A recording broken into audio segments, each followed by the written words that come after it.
Hasta la vista, baby.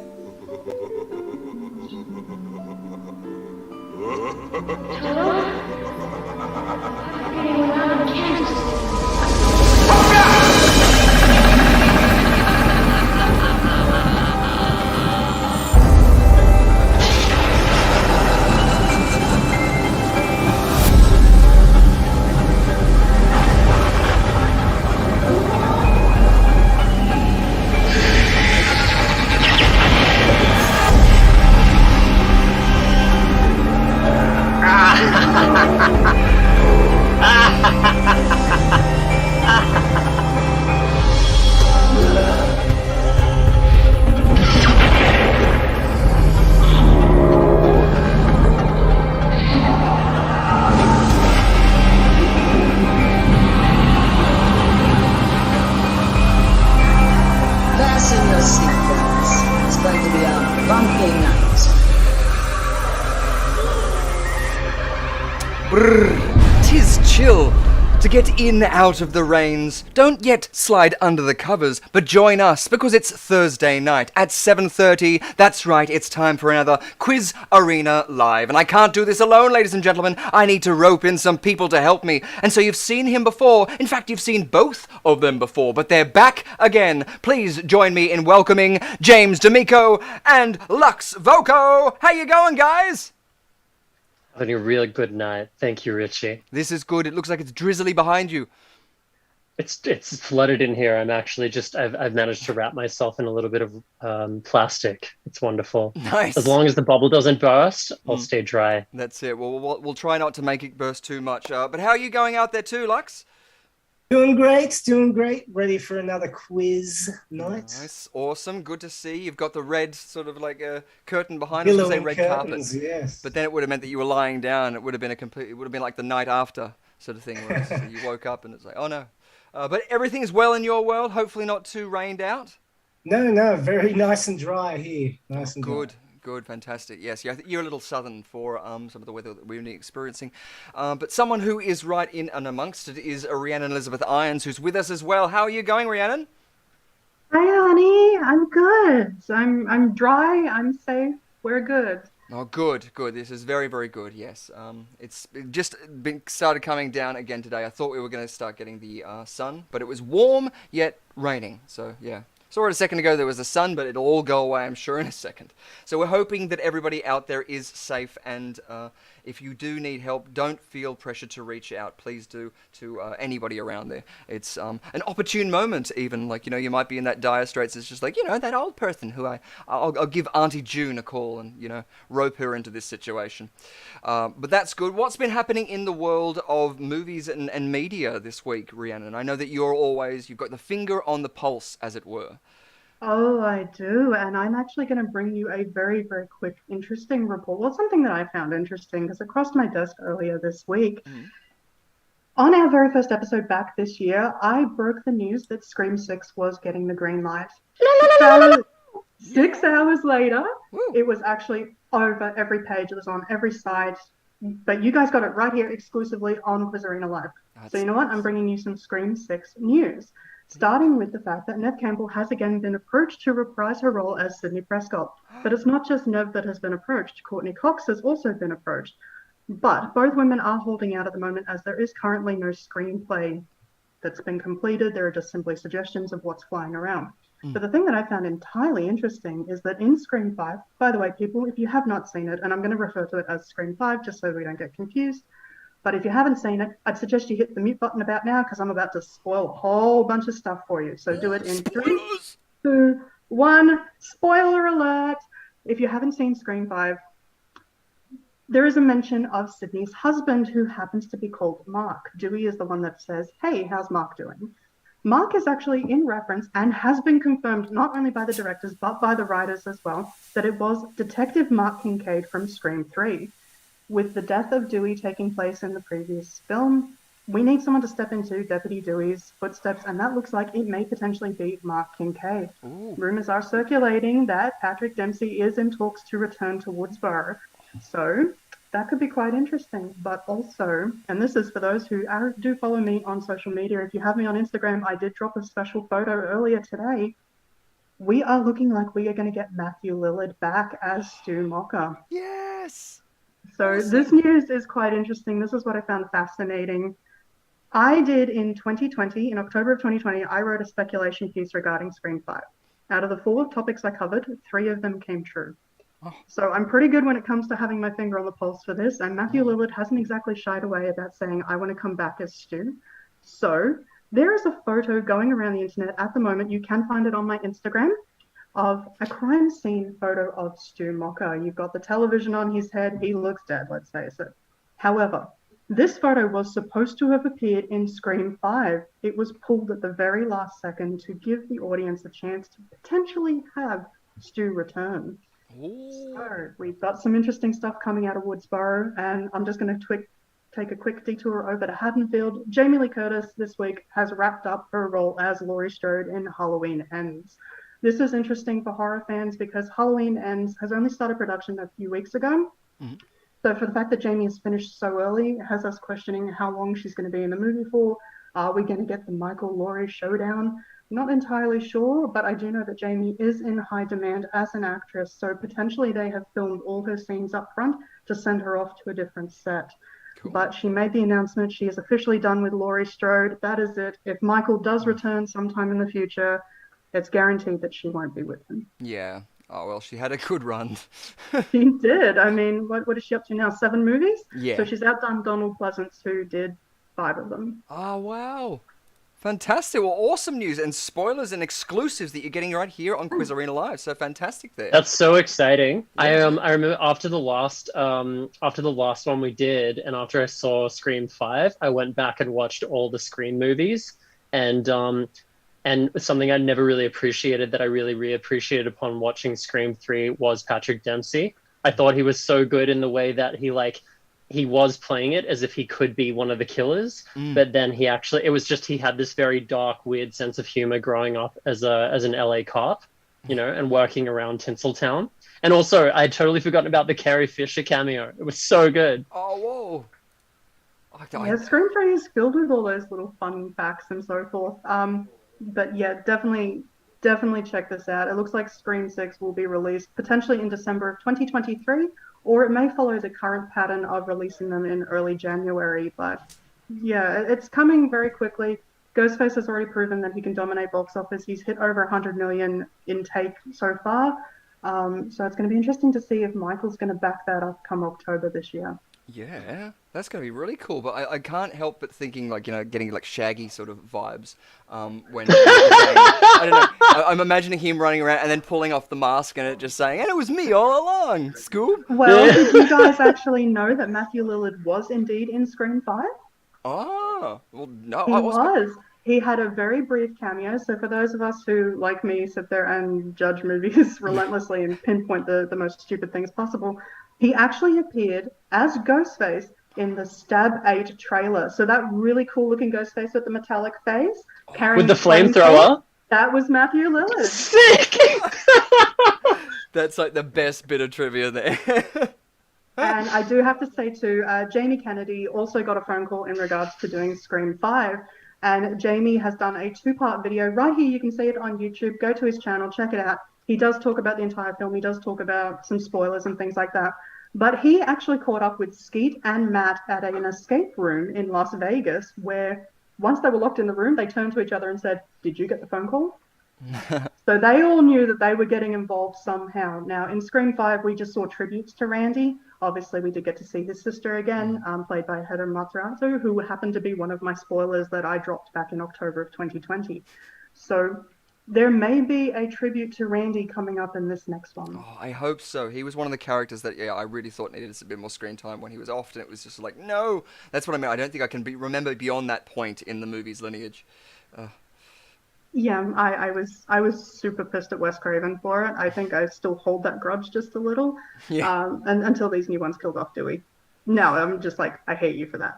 Yeah. Also, no more perfect character than Randy for any kind of movie nerd to truly just identify with and feel completely seen by, because every single film that he was in, even when he had the posthumous tape in Scream 3, all of his sense of humor, his quick wit, and just all of the movie nerd things and all the movie trivia, it just sounded exactly like the show. I loved it. Yes, exactly. He's the yeah. best. It was. I think that was like in one of our first tournaments. It was one of the questions where it was like, I think either the second rule or the third rule. It was one of those, one of the hard ones to remember that he mentions. So yes, and a big shout The out. first rule is never have sex. The second rule is never drink or do any drugs. And what about him, the freaky Tarantino nerd? Except if he's a suspect, that I'm a suspect. Yeah. So good. Well, let's face it, he had his finger on the pulse right from the start. So that is totally awesome. And Would you call yeah, a knife apparently... a finger though? I don't know. It's just like, and then he puts his finger in there. Oh yeah, there it is. No. Sorry. And also, Nick Cave is also working currently on a remake of Red Right Hand. So Ooh, cool. I can't help but think maybe that's got something to do with it, but we'll see. Nice. Very cool. Oh, I love that. It's one of the best songs. That and Nick Cave's, the one that he did with Kylie Minogue. Where the Wild Roses Grow. That's it. Oh, I love that. Oh. Such a classic. Like, what an amazing gothic opera ballad. Just so good. It'd be cool if the new Scream and Halloween, kind of like what they did in Scream 2 and the other Halloween movies where they referenced each other, they had like, aren't they, because they're both done by Dimension, aren't they? I don't know. Yeah. So when they actually referenced each other and showed the scenes of each other in the other ones, it'd be cool. Mm. Well, actually, here's something that a lot of people, something that I found fascinating. Because Halloween is shown in Scream, and because Scream 2 is shown in Halloween H2O, technically speaking, wouldn't those universes implode? Wouldn't it be creating a paradox? Because surely the girls would have watched Scream before Scream 2, which meant they would have seen Laurie Strode on television in that movie. Yeah, It's very possible. I think far too much about things, and that is just something that tends to... But not now that they've wiped the slate clean of all the Halloweens from Halloween 3 to Halloween 8. All of those are just, There's enough were a convoluted timelines in Haddonfield, but yeah, H2O happens to be one of my favorites, and it has nothing to do with the fact that I'm friends with Michael Myers from that film. No, yeah.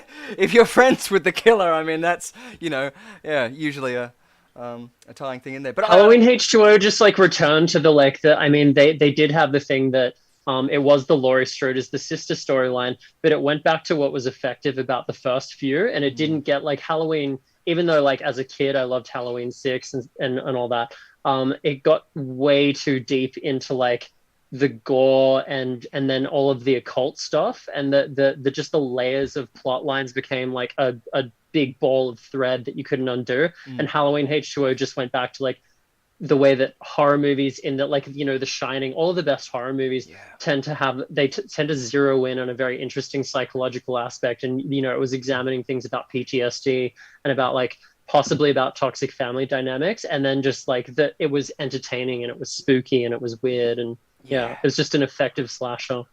Yeah, that's it. And taking it out of that sort of like slasher vibe too, to like make it, have a bit more of an antagonist, I guess, if you can call an ailment an antagonist. Missing opportunity, by the way. Halloween H2O should have taken place in a submarine. Oh, how cool would have that been? That would have been amazing. Yeah. 20,000 leagues under the sea, and there's a stabby, kill. But did you know in Halloween H2O, that's the only Michael Myers to have blue eyes at this point? Really? Didn't know that. I might be onto something then. Exactly. And The dreamy eyes of the sea. Yeah. The character Charlie in H2O is also young Alan Parrish from Jumanji. Oh, wow, really? Mm-hmm. Oh, fantastic. Oh, another fantastic film too. Like, Robin Williams and everything. Even the remakes are I heard that Halloween Ends is going to actually somewhat integrate a narrative around the COVID pandemic. And I was thinking like it would be maybe tongue-in-cheek humor if they had Michael Myers he puts on a mask on top of the Michael Myers mask. Yeah. And then not only that, like he walks into like a place, but before he walks in, he like quickly checks in and like has a pause where he's holding the knife and checking in as Michael Myers, and he has to download an app, and then someone won't let him in, so he has to show them like a Vax ID. Yeah. Yeah. The knife's fine that he's got in his hand, but like, yeah. And his ID has him with the mask on it as well. Yeah, I imagine him in a full like PPE, like with the big like just suit, walking through. It's like, yeah. Yeah, he's Being got that one, primary and it just person, eh? accumulates blood throughout the thing. The one, you know, where they wear the face shields in the hospital. Yeah, it just fills up. Oh, that's so And then the cool. thing that finally kills him is COVID. Like, Yeah, that's it. Oh, shit. In the end, it was the thing that got him. yeah. Lux, I wanted to just quickly make a quick shout out to some of the things that you've got. Now, I mentioned it last week of your Instagram, but we do have your handle up there, which is, well, it's actually down the bottom of this screen, so I don't even know why I changed it. But at LuxVoco on Instagram, you can go over there and check out a whole bunch of stuff that LuxVoco has been doing. You've just entered the one of the competitions there, and it looks absolutely amazing. I'm going to bring it up on my screen so that you can see it on your screen, and then everyone can enjoy it rather than just me. Otherwise, I'll just sit here and enjoy it while I filibuster.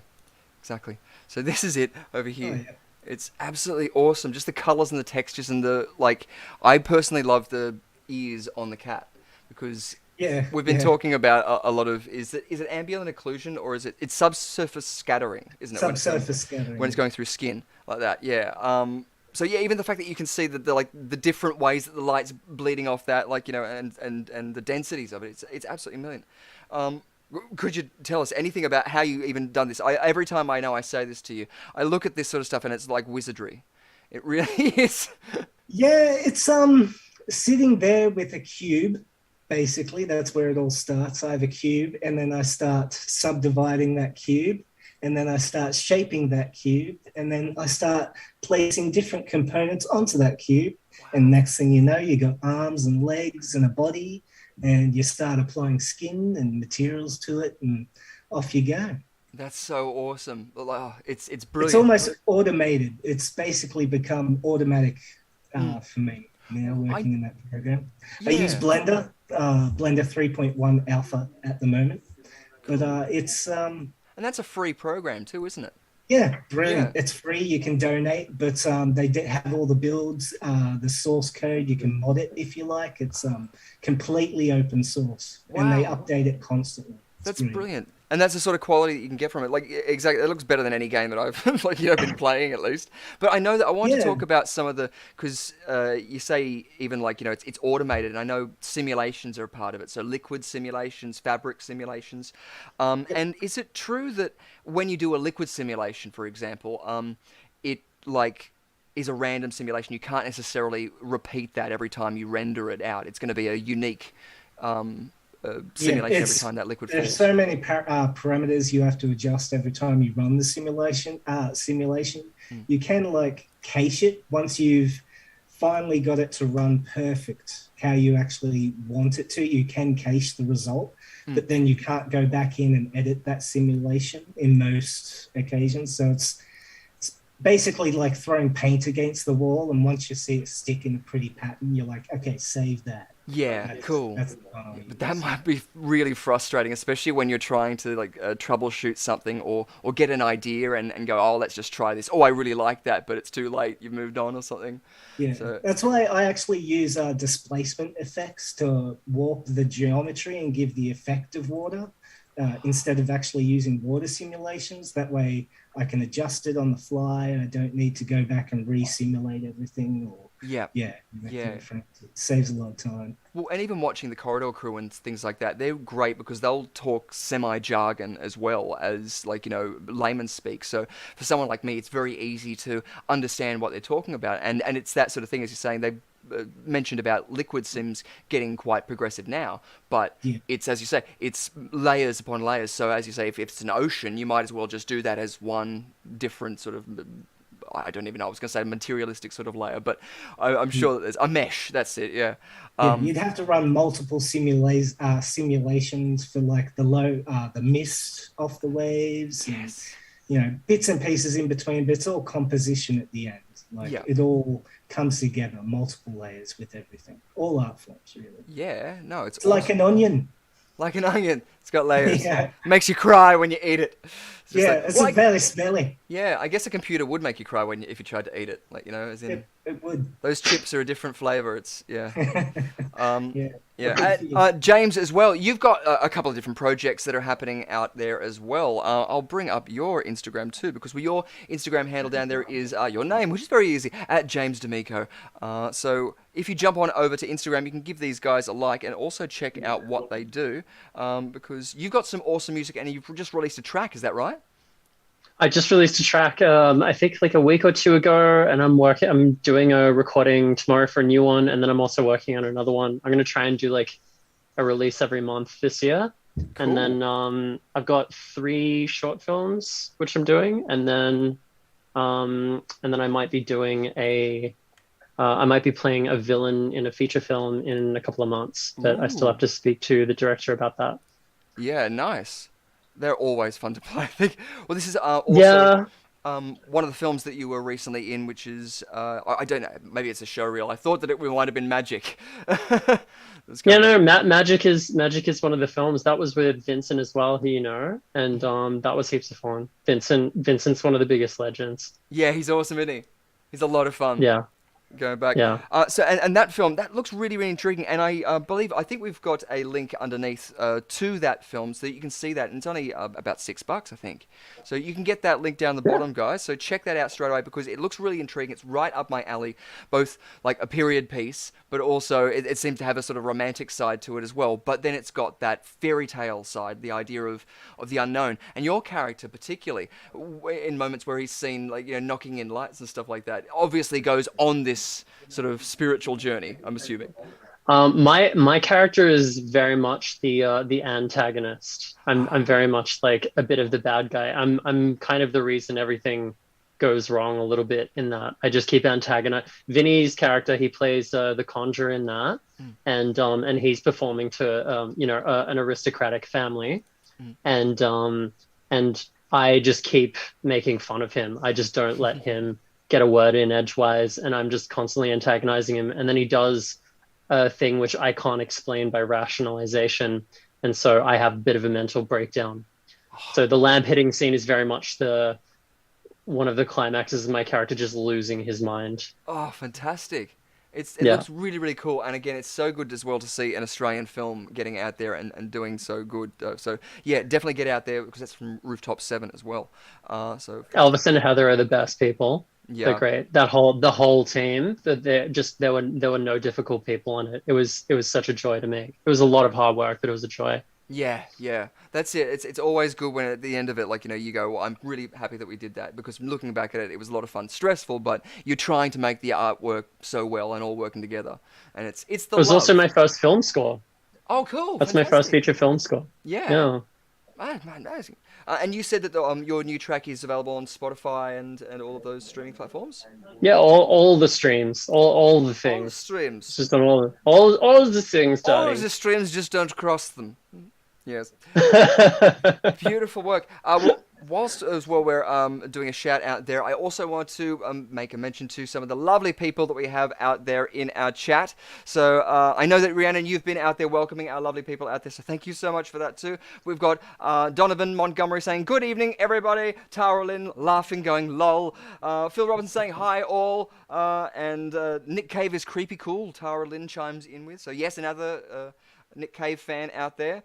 Donovan Montgomery saying, damn Irons, you are a horror nerd. I love it. So always good to see. And Phil Robinson, yes, chiming in there too with Beetlejuice 2 is finally happening. Yes, Beetlejuice 2. Are you guys a fan of the old Beetlejuice movies? Oh, yes. I just actually spotted that today, the little teaser for it. With like Keaton they're all coming back. Michael Keaton. Oh, yep, Keaton and Ryder. I mean, it's going to be awesome. It's going to be good. Does sound sort of like naughty to sort of say those two words next to each other, but like, hey. Yes, we've got no rest for the wicked tonight from Ghoul Fiends, who I'm sure is coming straight from the hospitals out there. So if we are in your hospital out there, hello! We thank you for your patience. So yes, what else? We've got... Have a cold one on me. Sorry? Have a cold one on me. Yes. There you go. And we hope that, yeah, everything is going out well out there, and that, yeah, you're all dry and, I was going to say high, but, like, you know, strike that, reverse it. High and dry is what I meant to say. Donovan Montgomery saying, Ghoul Fiends, I'm good, mate. Oh, you're catching up. I don't need to read this stuff out. Like, you know, that's your DM stuff going down there. Well, I actually do want to give a bit of a shout out to Tara. Tara is actually in the US. She's in California, and we always say that, you know, we tend to connect with people that are very similar to our own personalities. Tara is my sister from another mister, so I love her so much. Thank you so much for tuning in. This is her first time seeing us live, so hi, hun. Mwah. We hope we're everything that you lived up to. Or again, strike that, reverse it.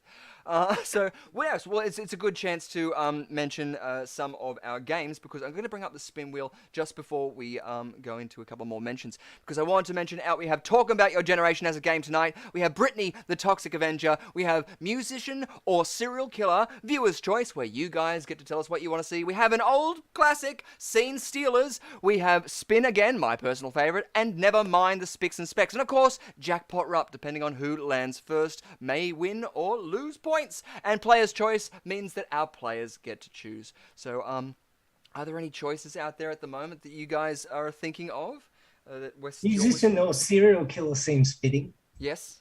Good. Yeah. Awesome. That's why I thought, you're a musician, Lux. James, you're a musician as well. I thought it was an opportune night to play a couple of music games. So yeah, we've got all of them in there. We've got Brittany the Toxic Avenger, Never Mind the Spicks and Specks. And so I'm hoping, I'm imagining that twice we're going to land on the, you know, the two music playing songs that have us listening to music, which is always good. And if we do that, crank up the songs and just dance along, because it's a bit of fun and I kind of enjoy it as well. Beautiful. One more thing before we mention into it. I wanted to say that I have been out and about in our wild world out there, in between the rains, and went down to the FS3 Smartphone Flickr Fest, which was down at Leichhardt in the Italian Forum. A beautiful little place down there, which is actually where the Actors Centre is, and they have a massive stage there, and it's really, really awesome. So as I find the screen to bring up, I'm going to go over here and show you some of their website, because you can check out some of their films and filmmakers over there if you so wish. Right, that's the one. Beautiful. So yes, it's just over here. I'll bring it up onto the full screen so that you guys can see it. So yeah, they've got a whole bunch of different things there. The FS3 are all films that have been shot on a smartphone. So they've got short films, they've got feature-length films in there, and I went down there and was able to see a whole bunch of them, and there's some fantastic, awesome films that they've got out there. And they're also opening up again in May, I think it is, for some more films. So get on in there and make a film for them. I think this short film festival, like the short film festival, was only like 3 minutes, and that was a lot of fun. So we may also have some of the filmmakers and organizers on here as guests in the future, so fingers crossed that you guys can help them out with the points that they will accrue. So yeah, it's a lot of fun there, and I think I went down there with Steve McGrath as well, so we saw his film Day 62, which was a lot of fun, which of course he filmed during the lockdown, and it involved a lot of toast. So he was the toast of the town there, and that was great fun there. So kudos out there to everyone at the Smartphone Flickr Fest, the FS3. Follow them on Instagram, Twitter, and all the handles, and check out their website if you can. Beautiful stuff, guys. Great work. Is there anything you guys would like to mention before we go into our games? I can think of nothing. I can think of nothing. Nothing worth mentioning. Nothing else. No, good. There was something I was going to mention a second ago, but now I can't remember it.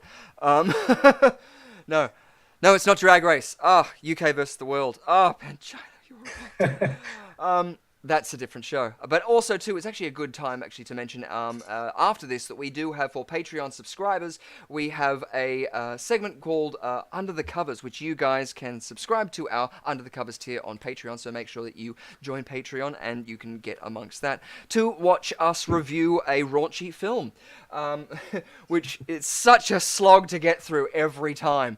And I know that sounds like haha, but it really is because the plots can't are just getting imagine. worse and worse. Yeah, I can't say imagine that, having seen that. Yeah. I picture you from Clockwork Orange sitting there in the chair with your Yes, eyes it is. closed. No, no. But if only they had beautiful music in the background. Usually it's some sort of synthesized. But anyway. So yes, exactly. Looking forward to Under the Covers and seeing all you guys under there as well. Hopefully we won't find a cadaver under there. But you can be sneaking under there, which would be a lot of fun. There's like a fact in my head which is like it's jotting around, but I can't remember that. So instead, I'm going to share some of the things that I've added to my fish tank this week. I got a mussel, guys, which is cool. I didn't know you could like keep one in a fish tank, but they're really good for filtration. And now the race is on because, as you can see, I'm electrocuting a whole bunch of them because I'm trying to kill them, and my crayfish are trying to kill other things as well. So it's Yes, yeah. I even received an obscure mussel in the mail. Ooh. Yeah, when Richard got his mussel, the first thing he did was send me this obscure Instagram message. It was just a picture of a Sent you a mussel. mussel pic. And Yeah. I'm like, what has he sent me? What is this context? Yes. There should be a misinformation warning. Yeah. Context required. And if you follow me on my Instagram at Richard Lovegrove, I had like a picture that said success of this like shrimp on there. It's a cherry shrimp, and that's like 5 millimeters long. So it means that I've finally bred them. So I'm glad that they've survived. Having said that, putting a crayfish in there is probably the stupidest thing I could do if I'm trying to breed like shrimp. But the fish tank is clean. And you have a shark as well, right? Yes, I have 2 little sharks. I have the smallest sharks, and they got the coolest little fins. They fly along and then just like like that. It's really, really awesome. That and my mussel farts every now and then. Every now and then it'll just go and it'll poot out all of this like dusty stuff. But It's a self-contained system of who's for dinner. That's it. It really is. I've got a pond out the back, and that's doing the same thing, but with mosquito larvae. So I've got a whole bunch of, I think they're neon tetras in there, or zebra somethings. And No sharks with frickin' laser beams attached to their frickin' heads. that's it, exactly. That's where I invite the guests over, and I say, put your feet in here. That's the foot cleaning fish. And they go, nope. And then the plants do it as well, and they become part of it. It's really, really good. Got one of the artworks up in the backyard, though, this week. Because of all the rain, I was able to do it, which is weird. But good fun. So yeah, are there any shout outs to anything you guys have seen? It doesn't necessarily have to be something that's been released this week. Guilty pleasures I'm abound for, and I don't know if we mentioned what our guilty pleasures were when you guys were on. So it doesn't even need to have to be a film. It could be a TV show, a game. As I said, I've already mentioned Drag Race, and that's a great outlet for me. Just watching that. The inspiration, I don't know if you guys watch it, but some of the stuff that they do with costuming and makeup is just amazing. The transformations that they do is just really, really brilliant. So yeah, I found it amazing when the RuPaul did, I'm not sure the segment, but they brought other people on and dressed them up. They'd never been in drag before. I can't remember whether they were. Yeah. Anyway, it was fantastic, and some of them got really, really into it. May have actually found their calling. It was actually that's it. Yeah, and some of them looked amazing in drag. Like, because I think they've done that on different episodes. One was, like, family members. Some were, like, I want to say truckers, but I don't want to be bad to truckers. But, like, as in people who weren't into drag. As in, like, I don't know, earth-moving people. I don't know. But a whole bunch of different people like that. And that's what I mean. It's so good to see the transformation, but also the journeys that they take as people through it, because they'll usually come out of their shell and say moments when they've felt most vulnerable, and that's when they get their most strengths. Bianca Del Rio was one that was on there, and she was going out of her way of helping people who hadn't sewn before and things like that. And that's what I love to see too. It's just gorgeous to see that sort of camaraderie happening in between there. But we've all got to remember, it's just a competition. Like, there's rules and games, and just like in Quiz Arena, it doesn't matter. It really doesn't matter. Like, as in nothing's going to happen, because there's a real world out there that has floods and locusts and, lockdowns and stuff like that. So this is your reprieve from that. That's it. This is our collective mental breakdown. So join us as we sign into the asylum. But James, out there, do you have a guilty pleasure out there, either a game, a TV show, or anything like that? I've been watching. I very late got into Ozark with my girlfriend. She introduced me to it, so we've been watching that. But because it's one of those things, I don't watch it without her. But I wanted to watch something that was kind of akin to that. So I recently reviewed season 1 of True Detective, and I just binged it after I'd gotten all this work done, and it was just I guess fun is not the word of what it is, but it's very compelling, and I just love the kind of the deep Southern drawl that Matthew McConaughey has when he's doing those nihilistic rants, and just how Woody Harrelson bounces back on him, and then just with that kind of David Fincher dark, very voyeuristic style of detective work, and the a lot of the implied violence in it, and the soundtrack is superb, and I really found a lot of joy rewatching that actually, and it gave me a lot of impression work to do as well. I had a lot of fun in person. You watch an episode and then you go off and you're just like, you're making yourself a little tea or something. And you're just sitting up there just being like, I believe that the world is basically this place where everybody should just, walk into the ocean together and just rid this place of the parasites that we've all become. Yeah. You just recite it and you go, do who a am I little doing nihilistic this for? rant. Yes. And hoping no one watches you, and just like, that guy's insane.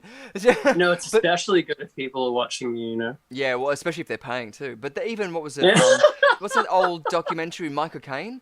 Michael Caine has a fantastic documentary which he's teaching acting, but he says steal from the best, or it's something to that idea. It's steal from people, but steal from the best. So if you see Meryl Streep doing something like that, use it in a way that you can exploit it in the way that it's going to communicate it best for the character. So yeah, if there's any performers out there, I'm sure that would be something too with music. Obviously, you're not stealing a riff or you're stealing a melody, but you want the vibes of these sort of things. A lot of the time, that's how I do pitches. It's just like, oh, have you heard this song? Have you seen this movie? It's like that, yeah. On that, something that I was curious, because I feel like you generally don't find too many actors who are shy to talk about the process, and it's obviously a very interesting thing. Like when people are process oriented, to hear about the different ways that people go to prepare. And I didn't know, but I decided to check it out this time, that he had prepared something like a 450-page document where he broke down the chronological timeline. So he basically made very specific choices about how he's going to depict all the different eras of Rust and Coal. So I thought that was particularly interesting. I also felt like it showed. Sometimes you get like people who talk about their process and you're like, oh, it doesn't really show, or it's like, it seems like it was busy work, but I felt like all the prep he did for that definitely showed in it. Yeah, it was very clearly delineated in the performance. Totally. No, absolutely. Yeah.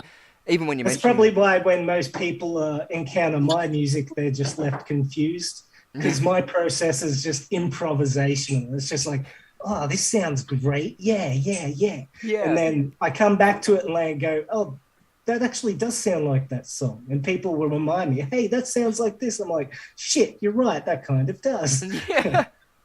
That's it, yeah. It's that annoying thing with improvisation, but it's everything's already been done. I mean, even Shakespeare, I think, was saying those sort of things. Like, shout out to Ben Jonson and Valpone the play, which is he was the original one who had a lexicon of all his collective works before Shakespeare did. Ben Jonson, awesome writer. Anyway, what was it? Do you have something like that? Because I was even going to say, like, even Westworld was something that, as James was mentioning, that it was giving me those sort of vibes, as in, like, something that not only goes really intricate with the design elements behind the scenes of like, if you see a poster on the wall, it's, really in depth. There's a language, like, that goes to it or something. Yeah. And then the performance, because even Evan Rachel Wood in that is just mind blowing. She's an amazing performer. Which season one was so strong, and I mean, I was so sad when Anthony Hopkins, surely no one's not seen Westworld yet. When she caps him in the back of the head at the end of it, but just the way he was delivering, every line he said was just like poetry. Yeah. And I think it was Jonathan Nolan who was behind the writing of that, and obviously the Nolan brothers put so much so much detail into the writing, and it's it's always very deeply tied into mythology and psychology and stuff like that, and that also comes out in the dialogue. There's a lot of it seems to go between like extreme violence and symbolic visual storytelling to then characters discussing the nature of the mind and free will versus determinism. And but because the subject matter about being AI and morality and all this, I felt that was a really good juxtaposition for the film, like, editing style, because Absolutely. it made it feel very like, you know, racked, like, you know, as in harsh contrasts. Absolutely. And the theme, that intro theme and like intro animation is just amazing. Not Gorgeous. only that, but it kind of calls you back into questioning your own reality too, because it keeps presenting the problem: are they in another simulation, or are they? Yes, Like, exactly. Like, have you seen Ex Machina, Lux? I was just about to bring that up. Yeah. Yeah. I was just Yeah. about to bring up Ex Machina. Yeah. Oh, it's so good. And it took me a while to realize that the girl in that is the woman they had for Raiders of the Lost Ark, not Raiders of the Lost Ark, Lara Croft, that one. That movie when they redid Lara Croft, the Tomb Raider, that's it. Tomb Raider. Yes. Yeah, which was awesome. I loved the game, and that was where it sort of like took that sort of hard edge to that, sort of like that Far Cry sort of 3. But yeah, what's something that Mick, what's something that you like to go for when you're sort of like, you know, going, oh, it's that time of the evening, and I'm going to sit up and have a whole fruit cake to myself. It depends on the night. It's definitely not fruitcake. It's No. definitely not fruitcake. That's despicable excuse for food. I know. Yeah. It's if you haven't got anything else, it's just like, okay, I guess I'll have to. Yeah. Always taste stale. Depends on the night. No, I can't tell. I'll call back to that, but I am looking forward to the new Weird Al Yankovic. Is it a mockumentary? I'm not sure. Is it Or a film? Surely it's a mockumentary. If it's Weird Al Yankovic, surely it's a mockumentary. Yeah, and Evan Rachel Wood, she's playing Madonna. Apparently, she's cast as Madonna. So Oh my that'll be- god! Oh, fantastic! Because I only just found out that Evan Rachel Wood was in a relationship with Marilyn Manson for the longest time. Yeah, that went a bit messy. Yeah, well, that's why. But yeah, eventually found out, and it was just like, oh dear. Yeah. But yeah, so she's an amazing performer. I even remember from Across the Universe, which is the Beatles movie. Oh, brilliant! Brilliant. Love that movie. Love it so much. Beautiful. But good. Awesome. Well, let's put the spin wheel up the back there, because we will jump into it and we'll play some games, because, you know, why not? But already off the rank, there was something that I think it was even just the impression before that I'm going to say we're going to give a point to James, just because... You got it! You got it, and even though Birchnick was sticking because of an impression there, so like that. And Mick, Lux, you did something off air, so I'm going to give you a point as well too. So. Oh, look at that! That's brilliant. I was starting to feel a little left out. Yeah, I know. I can't remember exactly what it was, but I know it was deserved. So there you go. Already starting off there. Now, I also wanted to say quickly that I'm trying something different by using the streaming software instead of using a virtual cam on Facebook tonight. But I don't know if it's going up there. My thing is just blank, where usually it would be a reporting screen. So hopefully out there, if you are watching on Facebook, you can tell me if it's working or not. And everybody out there on Twitch, hopefully it's working for you too. Because if it's not, who knows? Who knows indeed. Well, it is Facebook. Exactly, yeah. Well, Facebook and Twitch and Trovo apparently goes live automatically, but I don't know how to work that one, but, you know, I'm feeling my age. But we've got the spin wheel up there, ladies and gentlemen. Let's go into it, and we'll see which one we're going to have first. So, let's flip a coin. Okay, so, James, this is your first time you've been on here. You haven't had the chance to flip a coin. So, would you like heads or tails? Tails. You're going to go with tails. Beautiful. Let's flip that coin. And tails, you got it. So you're going up first. Nicely done. So if you land on Jackpot Rupt in our first spin, you get 5 points. So yay! Congratulations. Which is always good. On the next round, though, Lux, Voco, if you land on Jackpot Rupt, that means you're going to be losing all of your points, unfortunately. So yes, it's a very mean thing to do off the tab of the rank, but, you know, it's... a good way of making sure there's not going to be a tie at the end. Is there one? I love it. Though? Makes it a journey. Exactly. That's what I mean. It's sort of it's that illusion of you have to work hard for it. But yeah, it really doesn't mean anything. It's more just to, like, you know, fill my ego. But to be nice to you, Lux, if it lands on one, what would you like it to land on? I'll give you a point if it lands on that one.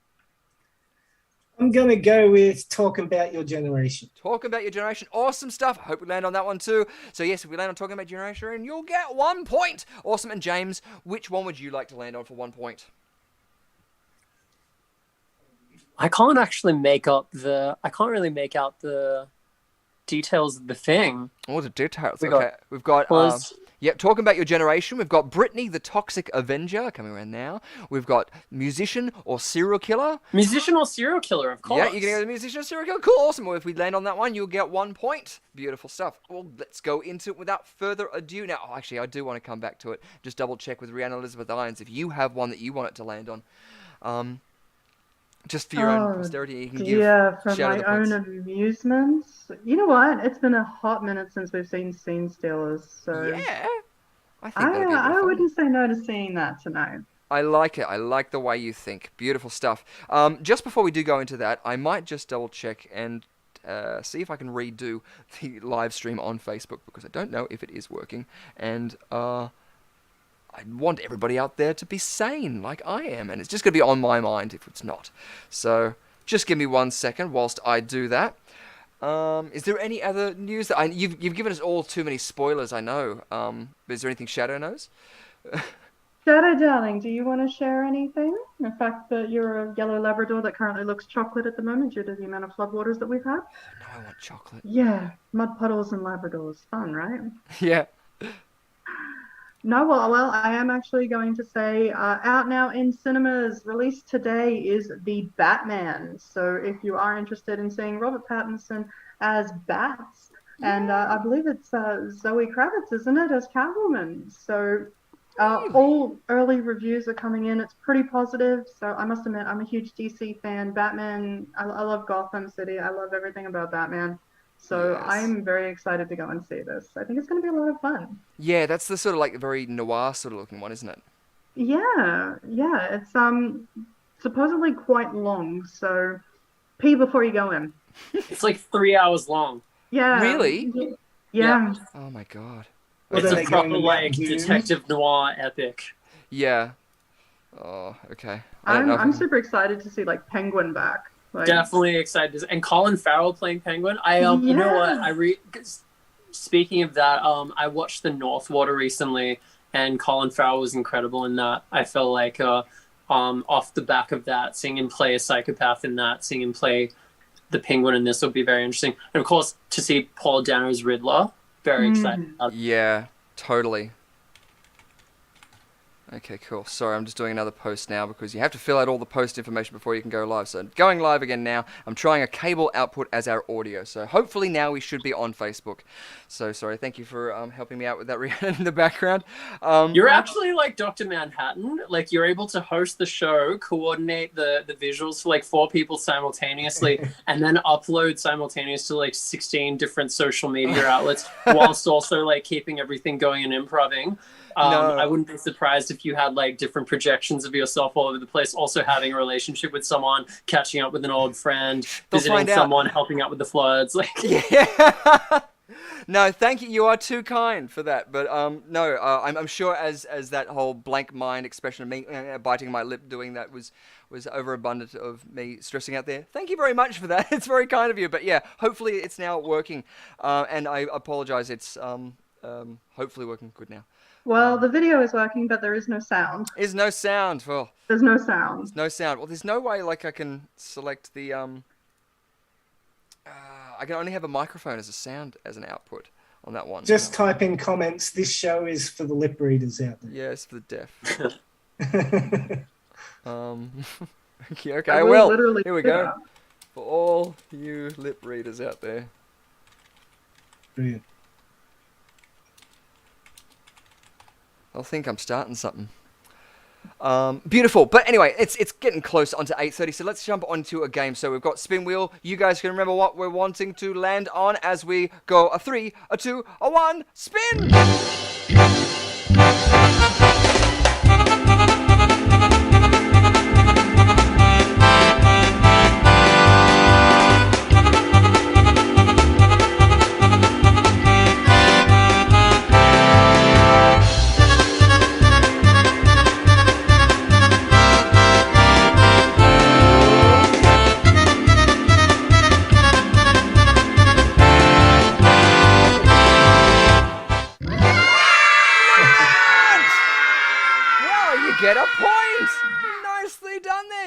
James. Very So well done. happy about that. So happy about that. Oh, good. We're so happy that you're happy about it too, because I'm happy about it as well.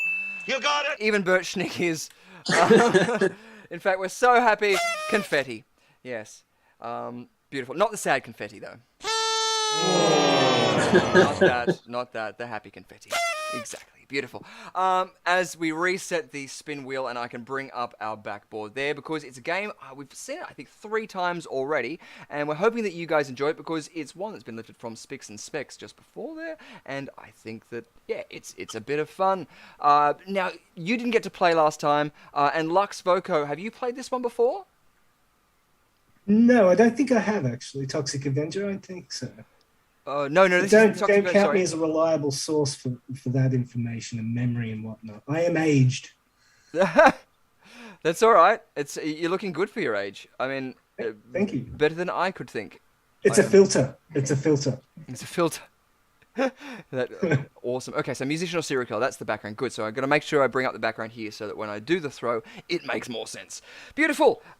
Fantastic. Well, it's a good time to figure out whether or not you've gone through your album and you can tell whether these people look like people you know in a game we call Musician or Serial Killer.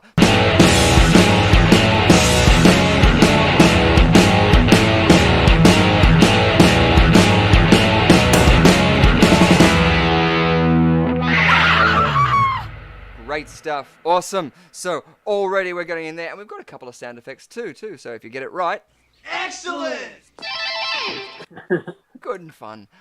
Beautiful stuff. So, yeah, let's just make sure it's going to come back to this. Yes, it is. Awesome. Good to be prepared. Also, too, want to mention out there as well, please do like and subscribe to Rushcutter Entertainment. Make sure you smash that like button and get amongst it, because it's a lot of fun. And also, the animation is too. And we changed our logo. Do you like the new logo? The R and the E? It's a nifty little thing. I love it. It's great. Beautiful. It's very snazzy, sir. Oh, thank you very much. Snazzy. I couldn't have done it without you. You were huge, tremendous amounts of help. Beautiful. So, yes, the way that this game is played is, I think it's just a point that you get. Yeah, it's just 1 point if you get it right. There's no points that can come off you, so there's no worrying about losing points in this one. And you can each get a chance at this. So all you need to do is tell me, when I show you this picture, is this person a musician or a serial killer? So let's go back into our screen and check out our first one. For 1 point, is this a musician or a serial killer? Serial killer. You're going to say serial killer? I gotta say serial killer. Nice. Is there anything that tips you off? She looks like a homemaker that's ready to... It looks like the background. There's also just something about the stare. Well, they all have been cut out, so you can see my dodgy cutting out. That's around right. there. Okay. So yeah, so that's just a background to insinuate one way or another. I thought you might have been looking at her outfit and going, she looks like she works at a McDonald's from, like, the 1950s or something like that, and so maybe that was leading to think that she's like postal or something like that. But no. To me, her face screams, "I murdered my husband" in a fit of rage. Nice. Because he asked me to get a beer from the fridge. I don't know. Something Nice. Preposterous happened. Something preposterous did happen, yes. Yeah. Well, good. So we've got in there, both of you were saying serial killer. In fact, you've even given to the fact of what you think, murdering the husband and things like this. Now, serial killer does denote more than 4 people.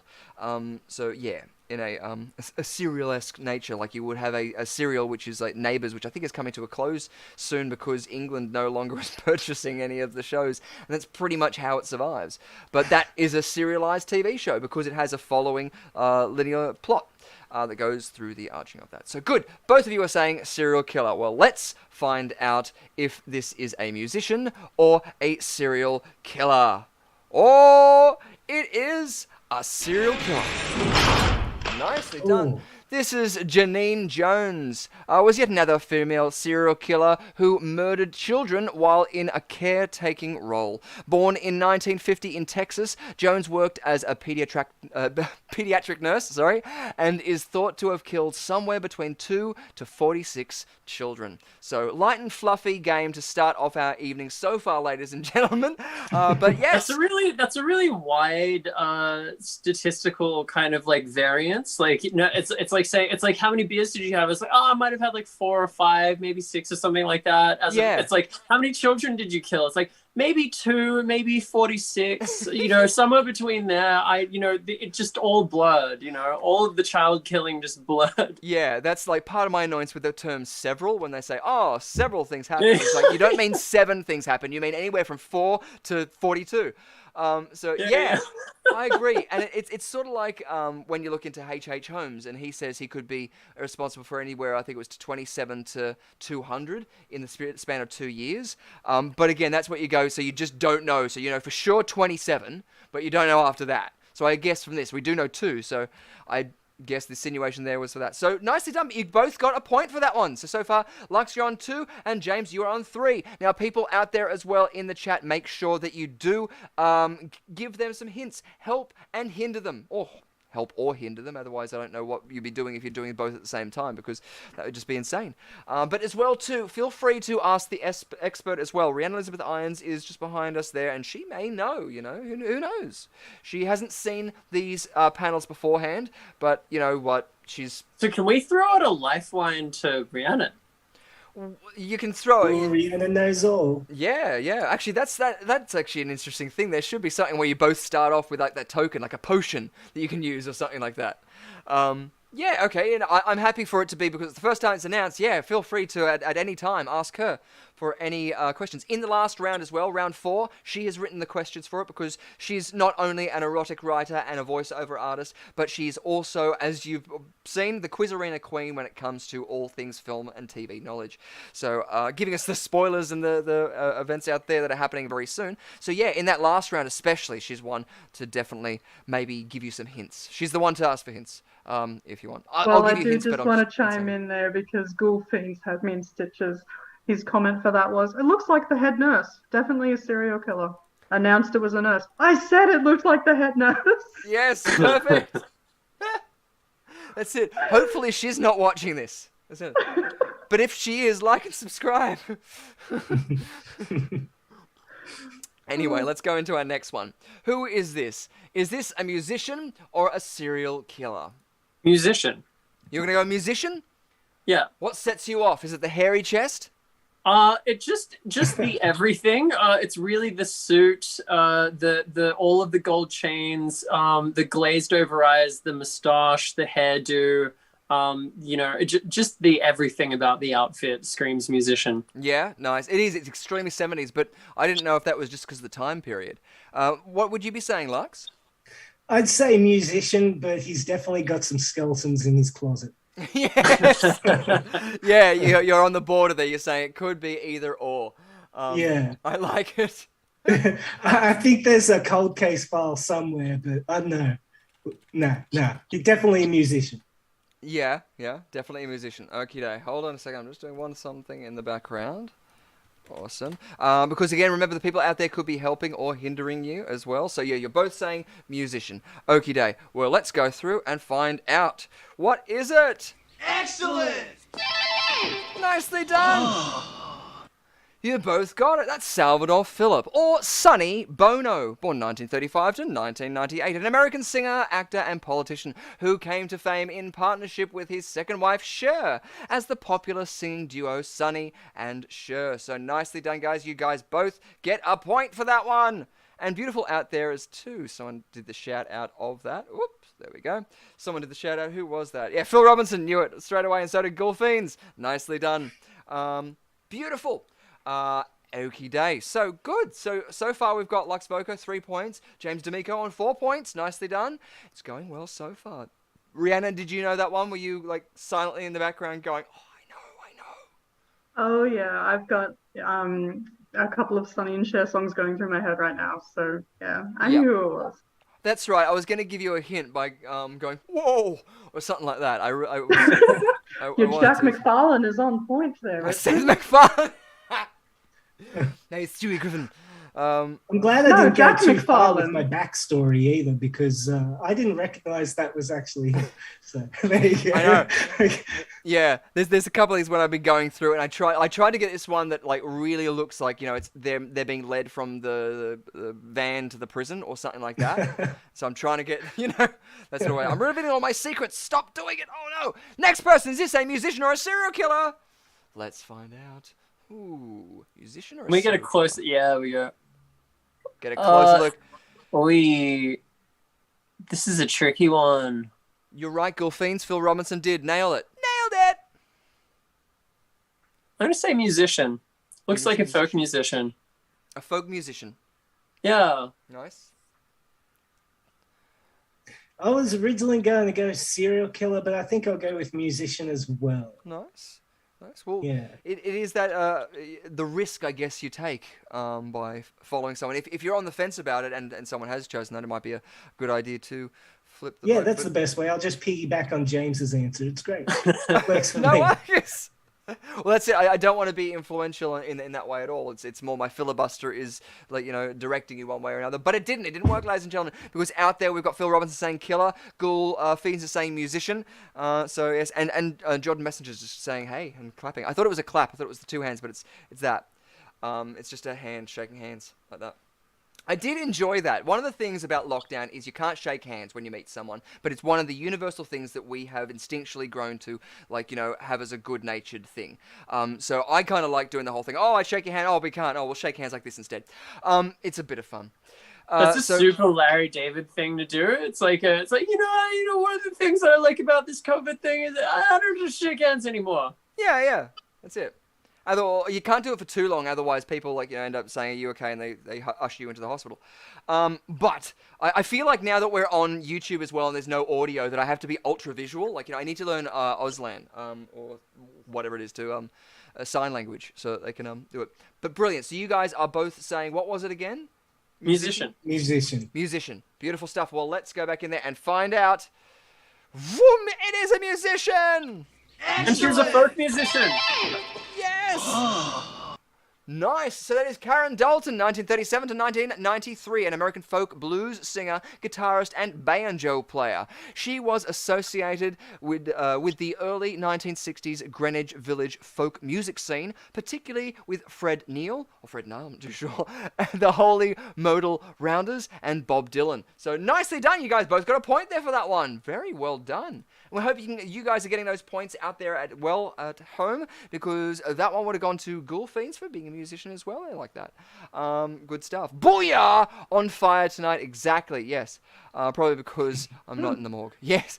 Exactly. I thought you were going to like lead down into a formaldehyde thing where oh no, I spilt it on it, and then like, you know, a spark set one thing to another. And no, that's good. Tara Lynn chiming in there with banjo as well. I'm just seeing Steve Martin playing the banjo. I don't know about you, but watching Steve Martin is just like a different level of contentedness zen, because he's got this weird sort of like almost Muppet sort of contented smile on his face. He just looks so cute, and he's doing something so intricate. It's brilliant to watch. So yes.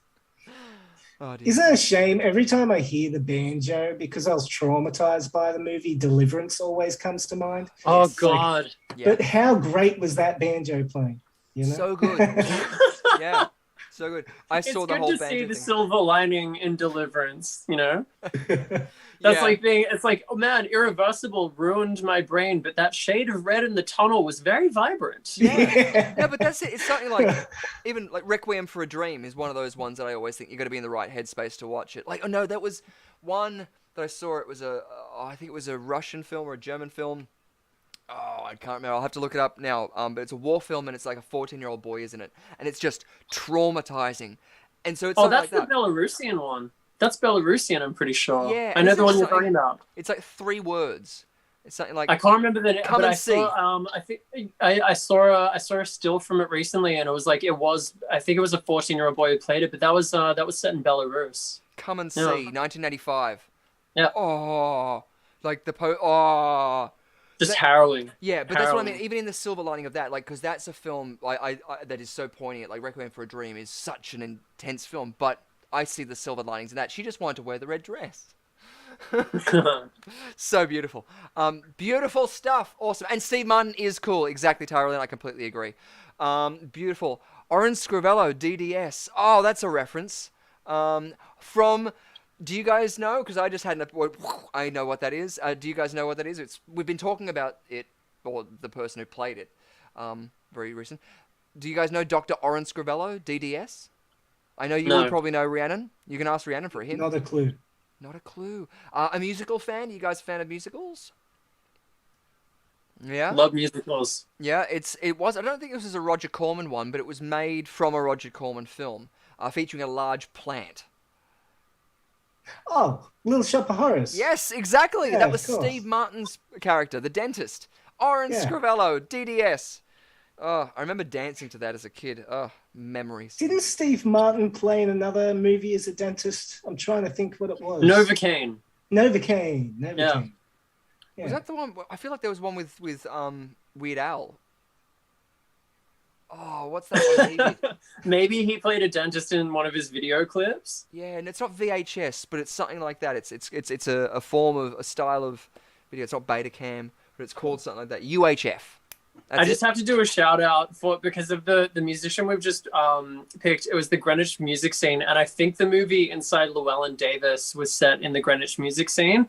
But they did one of the best subversions of a music biopic thing ever, which is Llewellyn Davis has just big anti-hero vibe, not even really like hero vibes, but just like such a difficult character. Finally does this road trip, goes to see the record executive he wants to see, and then bears his heart, plays this beautiful song, and Oscar Isaac is just feeling it all out, and F. Murray Abraham's just sitting and watching him so presently. And normally at that point in the movie, they'd be like, yeah, this is the one, and walk the line. It's like, like Dewey Cox makes fun of it so well of that, the whole shtick of the music biopic thing. So then Oscar Isaac has finished the song. He's coming out of his trance. He's looking up gently. And then they cut back to F. Murray Abraham and he just goes, yeah, I just don't really see any money in this.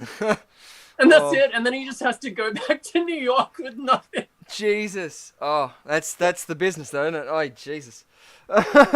Well, it's a good segue to go back into maybe people who were failed musicians that ended up turning into serial killers, or serial killers that just couldn't hack it and ended up writing music about it. So for our next one, let's find out if this next person is a musician or a serial killer. Ooh. Serial killer. You're going to serial killer. Definitely. You see, like you're straight off the bat with that. Is that because there's just like something instantly you can see it in their eyes? It's just like I feel like for the nature, just embracing the nature of the game, you just have to go with the gut instinct, and like I could dilly dally about it, but at the end of the game, it's like it's fine. We're just having a bit of fun here, Yes, exactly. No, I like it. It's good because it's usually people aren't so straight off the bat. They'll come back a bit and they go, oh, there's a contemplative. But that's why I thought you can pinpoint these people. You're reading into their souls. Either look that or behind you. Exactly. Look behind you. Oh no! Behind you, Jamie. now you got me worried. Now I don't know what I'm gonna do. Beautiful. Awesome. So yeah, you said serial killer. Lux Voco, are you gonna stick to that same canoe, or are you gonna ride in your own? Yeah, serial killer. There's a definite cold, calculating stand there. Nice. Even though Ghoul Fiends are saying it looks like their mother, they're going with serial killer as well. Definitely a killer. Killer of dreams. Beautiful. And Phil Robertson saying angry housewife killer. Cool. Again, going for modus operandi. I feel like, wait a sec, I feel like I should be giving James, you said folk singer before. So yeah, let's give you a point for that as well. That's a folk singer. Thank you, yeah. That's right, because if anyone said that it was Sunny before it was, I would have given them another point for that too. So good, so you guys are both saying for a serial killer. Let's go back into it and find out if it's a musician or a serial killer. Whoa! That is Catherine Burney, born 1951. Isn't just... she's an Australian female serial killer. Along with her husband, David Burney, she murdered 4 young women and attempted to murder a 5th. So there you go. And again, that sort of definition of at least 4. So and they were located in Perth. Yes, exactly. That's the one thing fact I did miss out there. It was Perth they were located in. So And the 5th victim, they actually buried a couple of them alive. Oh, Jesus. That's the worst. I mean, I was thinking the other day about like the first time I saw Buried with Ryan Reynolds, and like I thought he did such a good job in that, but by the end of that film I felt so ill from the claustrophobia. Yeah. It's honestly just that's the worst. And then that film captured that so well, doesn't it? Even when he like, goes through that like third act moment where everything is starting to break down, you just like, you can feel it right there, the thickness of the air. I was like clutching my chest the whole time, and I'm like, he's just such a funny dude. I'm like, don't, please, not him. Yeah. The world needs laughter. That's it. This is before I knew anything sort of like about him too, so it was just like another actor to me. But I saw, what was it, him in the Amityville Horror, I think recently, the remake that he did of that, and I thought he was brilliant in that. So yeah, a very sort of underrated actor, which I wish I saw a bit more of his stuff before Deadpool. Yeah, but funny actors are often very good when they decide to go something serious. I mean, we spoke about Robin Williams last week. Yep, and exactly. Jim Carrey, when he goes serious, he's actually really enjoyable to watch too. So Eternal 23, Jim Carrey, that was an insane flick for him. It was brilliant. Yeah, that's it. Yeah. He played the murderer, right? Yeah. Well. But even, what was it, him and Kate Winslet in Eternal Sunshine of the Spotless Mind, and it's just, such a beautiful, beautiful movie. Oh, so good. He's such an interesting guy. He's very, very intelligent, and just like, even my one of my friend Mikey, who I watch a lot of films with, we watched Sonic the Hedgehog, and then we rewatched just the Jim Carrey scenes, and just without fail, he was so funny in that. And he'd done this this string of dramatic films, and I think that was the first like comedy that he had come back with. I think before that he'd even made this really harrowing detective film which explored like underground torture culture and stuff like that, and he was playing a Polish detective or something. So he'd made like this really heavy film, and all of a sudden it was just like Sonic the Hedgehog and he's Robotnik, and yeah. Oh, but it's so good as well to see him back out there, as in like, in the mainstream. Hopefully it'll lead to more of those creative things that he can do, he can fund, he can justify. Which is, but it's the interesting thing about like the the birthplaces. It's interesting looking at what's happening at the moment as well. Whenever there is mass tragedy, there's something about the humanity that it brings out of people, because it can put everything in so much perspective, and then from that is often born a lot of comedy, because it resonates, and there's more catharsis to be had. John Cleese had a wonderful thing he talked about with A Fish Called Wanda, when they were doing the audience. He hated test audiences, but they did a test audience for Fish Called Wanda, and they said that they asked them what was the funniest scene, what was the most offensive scene, and the answer for both of them turned out to be like when Kevin Kline is eating the fish, interrogating Michael Palin. Yep. And so he postulated that perhaps if a joke is too bland, there's no charge. If a joke's too offensive, you're too overwhelmed by the charge of it. But somewhere between that, there's if it charges you just enough, but doesn't completely overwhelm you, there's catharsis in the laughter, Well, exactly. It's almost that uncanny valley sort of thing, which I like to see on an Ouroboros belt, where you've got two oppositions of that. You've got the uncanny valley, but then you've got the opposite, which is almost like the horrific element between horror and then the other opposite, which is between comedy. So that's why when you get to something that just isn't funny enough, and then something which just isn't scary enough, which is creepy and well, what was it? Apathetic? I don't know. But unaffected, maybe. Yeah, exactly, unaffected. Beautiful, awesome. But we are still Speaking of which, that movie, Drag Me to Hell, that walks that perfect line between comedy and horror and just marries them so good. The one where she punches her and the gum and so good. The vomiting maggots out of the mouth. Oh, and I'm someone who thinks that vomiting in film is hilarious. Hell yeah. So a lot of that is very, very funny. So yeah, definitely get up amongst there. Beautiful, but we are in the middle of a game, and I'm so sorry about that. People who are watching and wanting to play along, because here is our next one. I think it's our last one for tonight for our game of musician or serial killer. Let's find out. Is this a musician or a serial killer? Ooh, who's that? Is that a musician or is it a serial killer? I think that's a Ramone. I'm going to say that's one of the Ramones. So you're going to say a musician? Hold.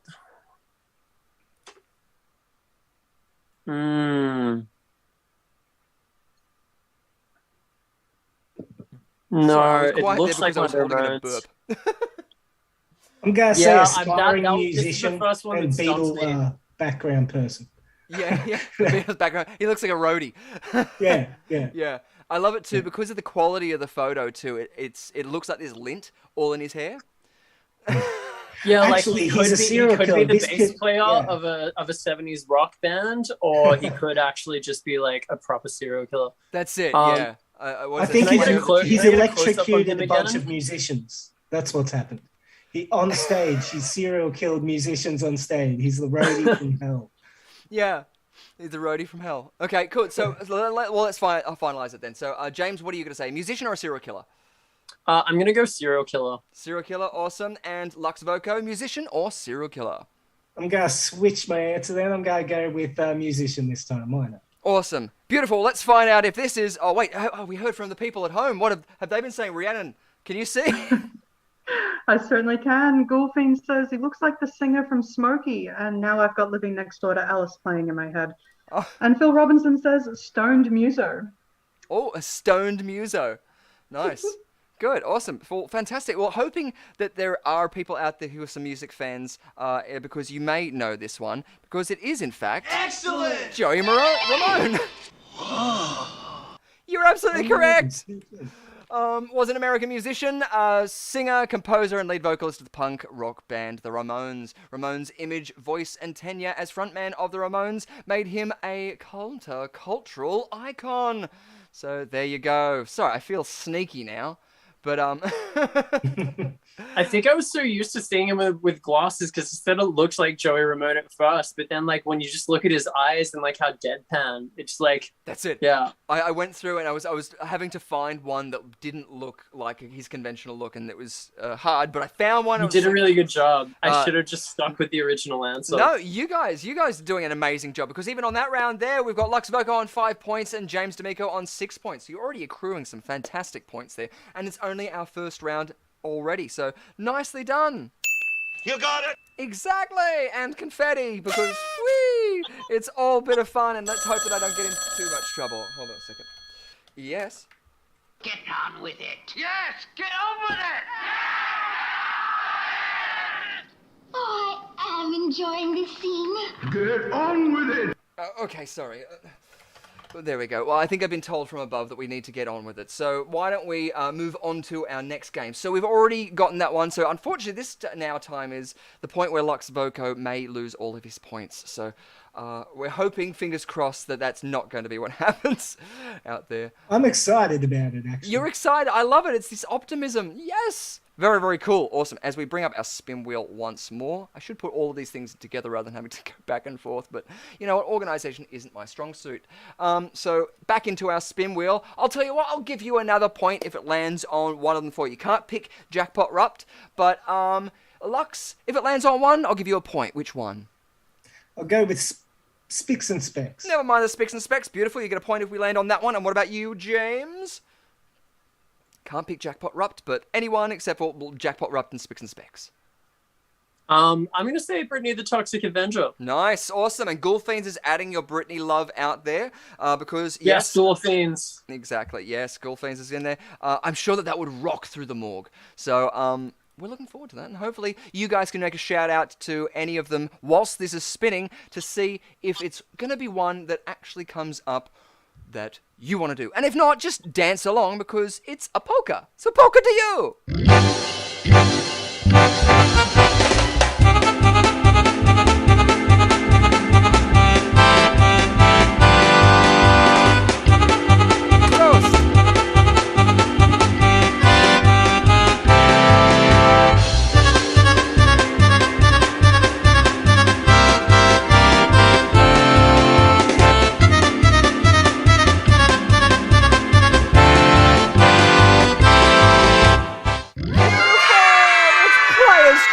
So, Oopie Day! Because it's your go, Lux, you get to choose. Which one would you like to play?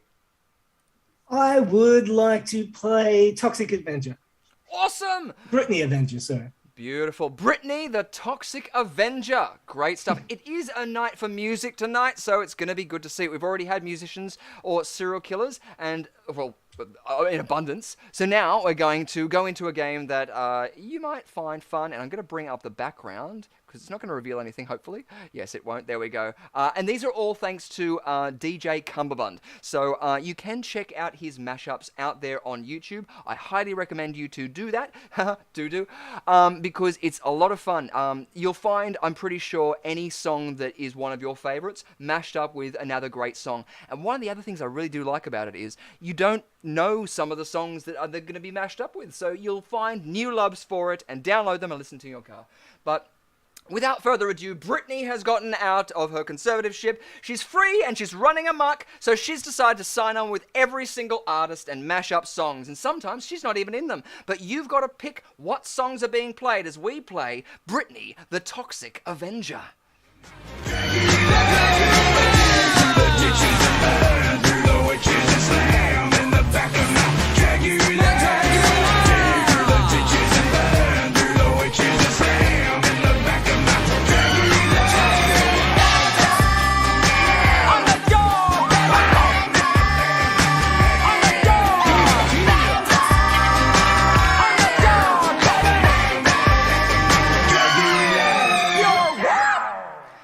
Stuff.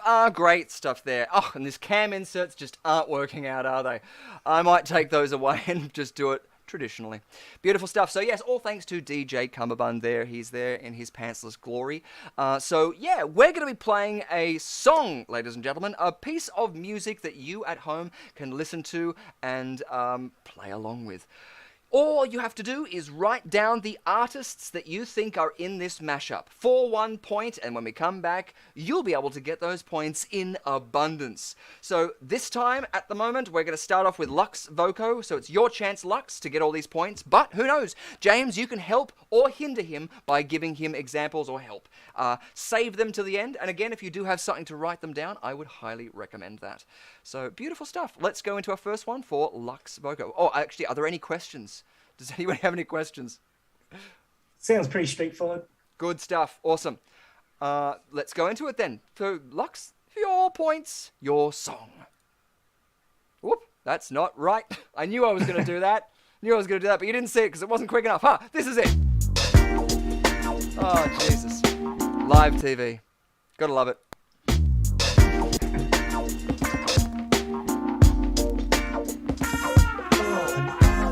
Don't go chasing waterfalls. DJ Cumberbund. Alright. Let's make love. On a warm summer's eve, on a train bound for nowhere, met up with a gambler. We were both too tired to sleep, so we took turns to stare. The window at the darkness, So good on that. boredom overtook us, and he began to speak. He said, son, I made a life out of reading people's faces and knowing what the cards were by the way they held their eyes. So if you don't mind my saying, I'm just imagining all the people that are watching on Facebook. So that's just very funny in my head now. Yeah, exactly. What the fuck you doing? you got to know when to hold 'em, know when to fold 'em, know when to walk away, and know when to run. You never count your money. When you're sitting at the table, there'll be time enough for counting when the dealing's done. Somebody's honey is growing in my icebox. Somebody's cold one is giving me chills. When I say, this way is what I feel like we can use some images. every day. So be cool. So I handed him my bottle, and he drank down my last swallow. Then he bombed a cigarette and asked me for a light. And the night got deathly quiet, and his face lost all expression. Said, if you're gonna play the game, boy, you gotta learn to play it right. You got to know when to hold 'em, know when to fold 'em, know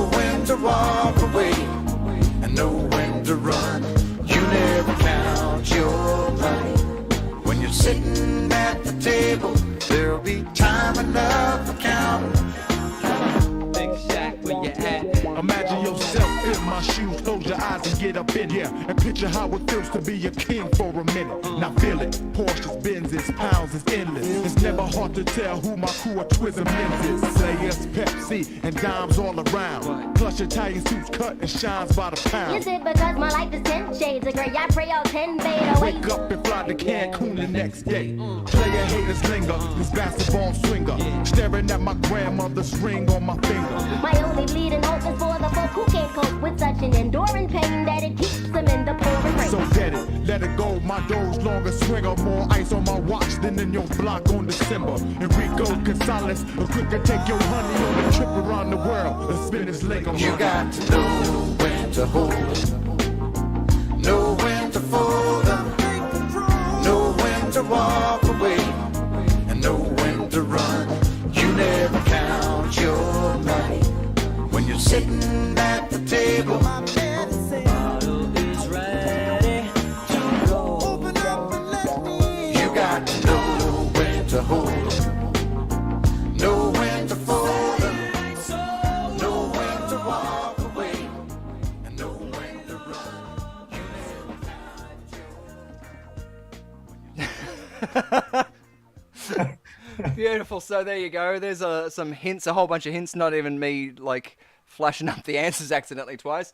But are there any of those? I'm gonna guess and say it's TLC and Kenny Rogers.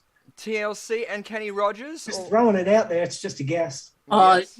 I also heard Marvin Gaye. You should add. Yes. Let's go into it again because I've just got to remember that's in the other one. Oh, I got to remember the names of these ones. So let's go into this. I'll drag it up so now we can actually see what they are. So yes, there's a chance at 7 points. So you said... Whoop, let's bring that up actually. Where is it? There it is. There we go. So yes, you got TLC in there. You got Kenny Rogers, wasn't it? Yep, Kenny Rogers. Yeah, nice. Good old Kenny. Can G. he also have my point for Marvin Gaye? Yeah, Marvin Gaye, that was it. Sorry, I remember that one there. Now, there was also other people in the chat saying stuff too. You could also get in there. No, don't be quiet, Tarolin. Don't be quiet at all. We're all in this together. Yes, don't take my my messing up as you doing anything wrong. I'm just awful at this. Beautiful, but there were people mentioning out there, just waiting for you can say those names as well. Because you did... Oh, is this still all my turn? Wait. Yeah, I'm still... Oh, yeah, of course. See, now I don't understand how the game is played after all. No, I gave a contingency, but I've now realized that my contingency was more like, I'm just going to put it on screen rather than actually use it as something I can read. So, yeah, that didn't work really well, so the next one will be good. No, you're all good. I stuffed up completely, Tara. So, it's all my fault. In fact, both of you get a point extra for my fuck up. Beautiful. But... we do have another chance at this next one because I don't think I'm going to reveal it because I'm going to bring it up on my computer so that we do know the answers for this next one. But this will be the chance now for James to get points. Actually, let's just come back to this screen so that you guys can see it because you now have 10 points, Lux Voco. And James, you're still on your 7, but now you can get these points. Now, in that round, you saw that there were 7 up there. So I'm happy to give you double points. You got 3, didn't you? Like that, yeah. You got 3. So there you go. You're now on 13. Now, because the next one, it doesn't have 7. It has 15 points available. So there's going to be a lot of artists in this one. So you're going to mention all of them. And yeah, you'll get a point for each of those. Whereas this one, you got double points for it. So yes. And again, Lux, this is now your chance if you want to help or hinder James. And again, everyone out there in the comments, please don't feel bad about jotting in there. Jot them all in there. I stuffed up. This one, hopefully I won't stuff up. But you know me. Of course I will. Sorry, Rhiannon, I forgot. Let's blame the gremlins. Oh dear. Okie day. Into our next one. This time, it is for you, James. Or, write down the artists. Hey Baron, it's DJ C, DJ Cumberbund, making you a special mix for your birthday. You coming into adulthood now, baby boy, you gotta get a job, you go out into the forest, chop some wood, do your thing. Go Baron, it's your birthday. Go Baron, it's your birthday. Go Baron, it's your birthday. You're a man now. Mazel tov. Go Baron, it's your birthday. Go Baron,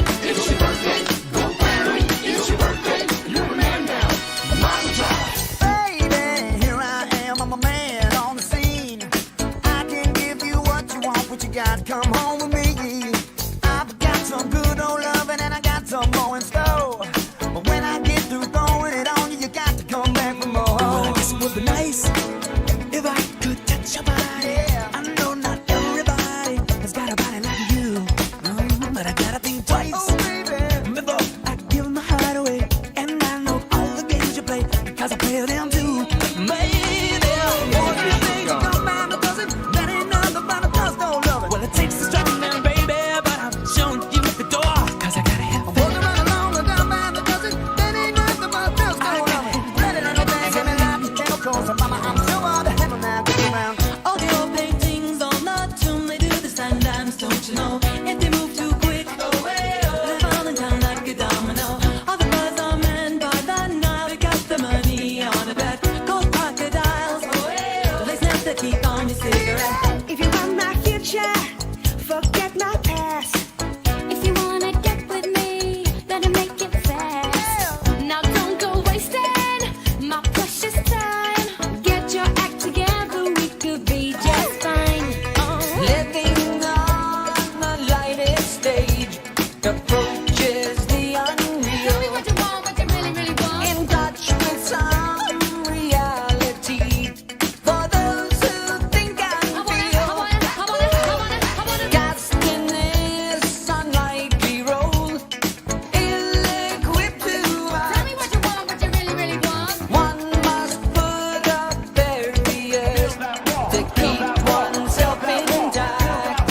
Oh, but I need some time off from that emotion. Time to pick my heart up off the floor. We need some fishing time. Well, there comes along and down by the dozen. That ain't nothing but a distant. Pretty little thing in me like a chemical. I'm sure all the handle now gets around.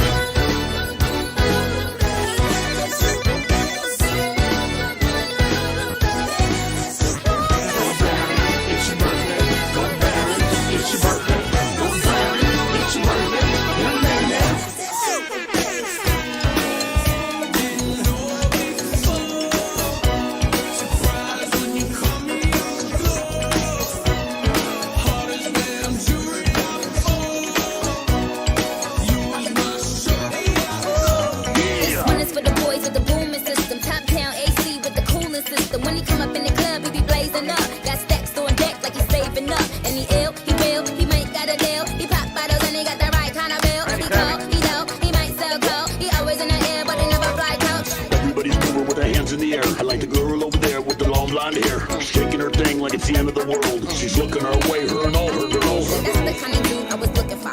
And yes, you'll get clapped if you're looking. Ladies pointing because they're interested. They step to us and put in their bid. I said, excuse me, you're a hell of a guy. I mean, my, you're like pelican fly. I mean, you're so shy, and I'm loving your tie. You're like slicker than the guy with the thing on his eye. Oh. We're gonna hang out at the after party. Yes, I And did. just later on in the hotel lobby. Yes, I And did. ask the girls what you wanna do. It's your birthday. Hey, I guess it's just a macho thing.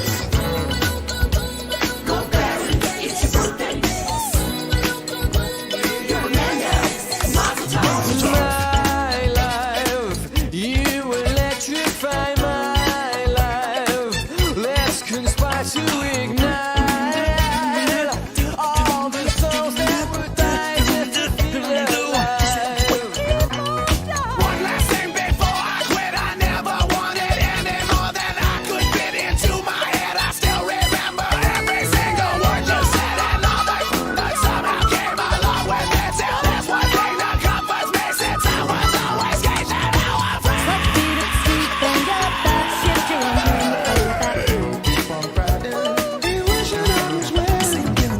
If you wanna find all the cops, they're hanging out in the donut shop. When I get those going on you, you gotta come and running back for more. Baby, All the Japanese, they stay, and the party boys call the Kremlin. And the Chinese know what you gotta do. The line like Egyptian. Walk like the Egyptian. Walk like the Egyptian. Somebody down, I think it's it.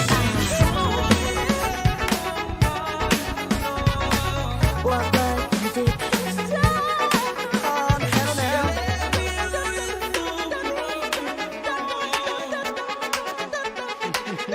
Listen to this now.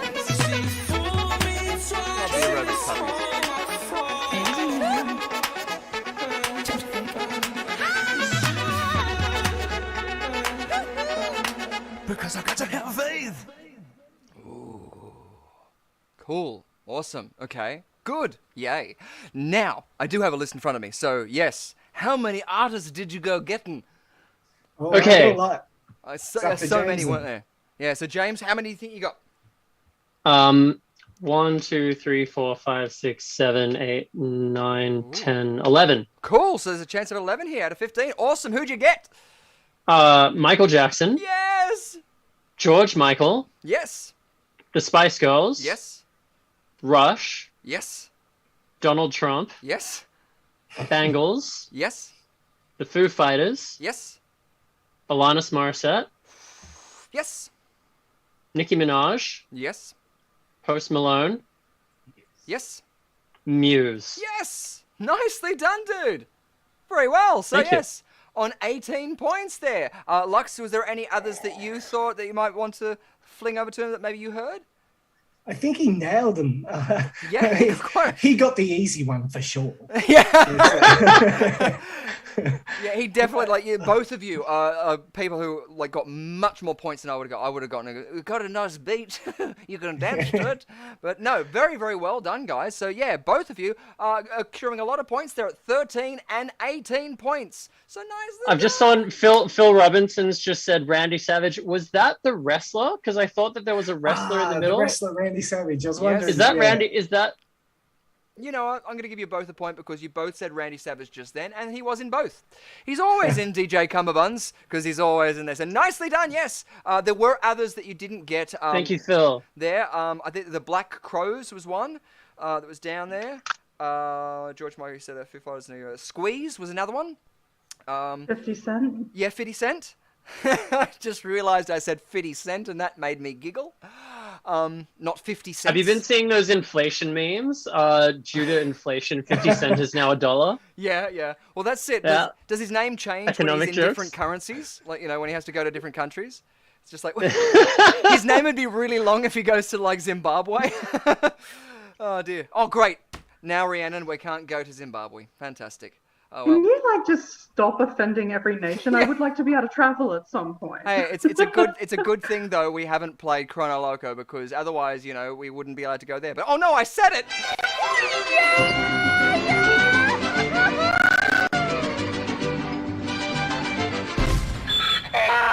It's always good to just make sure. Beautiful. Well, as it's already playing again, I'm going to go back in there and turn that off. Beautiful, both of those, and our answers as well for that. So there you go, on the screen there. If you said one and you were yelling at the screen and I didn't mention it, those are all of the 15 artists that were in that mashup. Again, you can check it out on YouTube by DJ Cumberbund Mashups. So check them out there. We've also had One Board Doom mashups on here as well, and a couple of other people. So we're going to be featuring a couple more of them in the future as I reset this screen and get ready to go into our next one. So nicely done, guys, on another game of Britney the Toxic Avenger. Yay, confetti! There we go. Took a second, but we got there. Good. In fact, that is an opportune time for me to do this. Latent confetti. Exactly. Late to the party. Flaccid confetti. No. No. You were kind of making me Save sound it for under the covers, darling. No, I'm sorry. Yes, saving it for under the covers. You got it. Beautiful. Good stuff. Awesome. So, well, it's about that time. I think we might go into our regular game. Unless, there's anything you guys would like to mention, make a shout out to. Well, it's been a brilliant show as always. Had a lot of fun. Awesome stuff. Beautiful. Well, it's time for that time. Time again is time. That time is now time because it's not Rosemary, ladies and gentlemen. It's an opportune moment because you're going to be able to use your ESP, your psychic abilities, let's hope, because we're going to play a game called Venkman Burn in Hell. Wait, There you well, it's not. And our brand new cards we have right over the side here with their material goodness and all beautiful. Now, there's only 5 cards, so the chances are high, ladies and gentlemen. It's very, very good. They are the simple ESP cards you may have seen all the time. A red cross, blue wavy lines, a green star, a yellow circle, and a black box. Sorry, I realized it looked like my brain was farting then, but I was trying to make sure it wasn't too far into the dark area, but also not keying out at the same time. So it will be one of those 5, ladies and gentlemen, and I'm sure that there's a mathematician out there that would make sure that they work out the actual statistical chances of guessing 1 in 5 cards. But for any random choice, it's around 12 to 15% that you could randomly get that. But if you do think that you have the ability to do any of this ESP or psychic, you can claim $100,000 from the Skeptical Society for the testing of your claims. You can check that out on their website. So we've got our cards up here. As I said before, it's either going to be the red cross, the blue wavy lines, the green star, the yellow circle, or the black box. So type in the comments down below what you think I'm holding up as I shuffle them rudely down here under the covers. Hee hee hee. And actually, I'll bring it up to the front screen so that you can see it all on my face plates. Good stuff. Phil Robinson's already saying it's a square. Beautiful. And we're holding it up like that. Good. I had a moment in my brain where it was just like, oh God, I hope it's not the other way around. Because we can't go back from that, can we, ladies and gentlemen? And again, just like always, 2 points on for a correct answer, 2 points off for an incorrect answer. So I'm communicating to you out there at home. What card do you think I'm holding up now? Sometimes I do like playing this, actually. So sometimes I go, I'm not going to look at it. I'm just going to try and look right down the barrel of the lens. Sometimes I'll actually try and communicate what I think it is, and sometimes I'll try and throw you off. So I'm a cheeky devil, so don't necessarily try and trust me. But, you know, at least you know sometimes I am trying. So what do you think out there? James, do you have a preference? What are you thinking it could be? I'm feeling the golden circle. The golden circle? No Beautiful. way. I was going to pick the golden circle. Are you kidding? Well, let's just jump in on this bad boy together. You know? There you go. Let's ride this train. Let's invest in the gold circle. Yeah, you're let's investing in do the it. gold circle. Awesome. I want some pineapple juice now. We've got out there. We've got Donovan Montgomery saying it's the red cross. Phil Robinson saying it's the square. Gulfiend saying it's the green star. And Gulfiends and my patient Alana says it's the yellow circle. Very cool. So there you go. More golden circle action there. Rhiannon, what would you like to say it is? And remember, get your quotes in there. The chat. Dada, darling. Well, what's Richard holding up? Oh, that Really? is what I'm holding up. It's all coming up because it's about to go under the covers. So, what is the card? What's show say? Well, he's just stretched, so again, we're going with the star. Going with the star as well, just like Gulfiends is. Beautiful stuff. Well, let's bring it back to our thing, and we'll find out who out there gets the point, because you'll know at home, even if you haven't used the chat. It was, of course, the wavy lines. So, nicely done. Did anyone get that? No. No! 2 points off. No! 1, 2, 3, 4. Oh, sad confetti, but that's all right. Can we at least get a happy sound, you know, just to ease the pain? There you go. Yes! Wait, I'll do them both at the same time. You know, that actually That's gave me more oddly satisfaction. happier for some reason. I don't know why. There's like a barber's pole kind of pitch thing going on there, like the big pitch with the descending thing. All it just made it sound happy for some reason. All 3. You got it. Yes! I love it. So good. Yes? Get on with it. Yes, get on with it. Oh, I am enjoying this scene. Get on with it. Shut up, I'm enjoying myself. Good. So then let's go into our last round, because yeah, it's now that time for the Quiz Arena Live tournament. So get your hot buttons ready and get ready to get in there as well. I'm also going to give Lux Voco 2 points just because he made this. I did. did. Sound effects and everything. So yes, You have me to blame for the unhappiness. I love it. You got it. I don't know if you noticed that, but Birchnick has got like an exposed skull in that, and it was because when I was trying to key it out, it was just not working. So I went, "Fuck it, I'm putting a brain in there." And it's got blood coming out of it too. Beautiful stuff. It's very Hannibal, like at the end where he cuts Ray Liotta's head off and is just feeding him the brain. Yes. What a scene! Yeah. Thank you for bringing that back into my imagination. Exactly. Yeah, you're welcome. We've got about a minute before we go into it, so please do give any shout outs if you do have any. Nice. Adrian! That's the best shout out ever. And if your name's Adrian out there, please do, go into our comments there and say, stop yelling at me. Surely you can do that. And you can also say, don't call me Shirley at the same time. Great. I've got a shout out. Keanu has been my oldest friend Jai. His younger brother is in Hamilton at the moment, and we went and saw it, and he just killed it as Charles Lee. Shout out to Keanu. Shout out to Jai going back to New York. Shout out to Keanu, and awesome things out there. Now that everything's opening up there, those theatrical shows, I think a lot of people who usually wouldn't go to see these shows are going to go and see them. My dad, even, not into musicals or anything, and Hamilton was just like, yeah, I think I might go and see that musical. I was just like, yes, do it! Do it! So it's a good thing. I want to see Chorus Line. A friend of mine's just directed that, and that looks really fun, and that's an awesome show. If you're talking about, like, character-wise, the director character in that is just so in-depth. But anyway... awesome stuff. Let's get ready to go into our Quiz Arena tournament.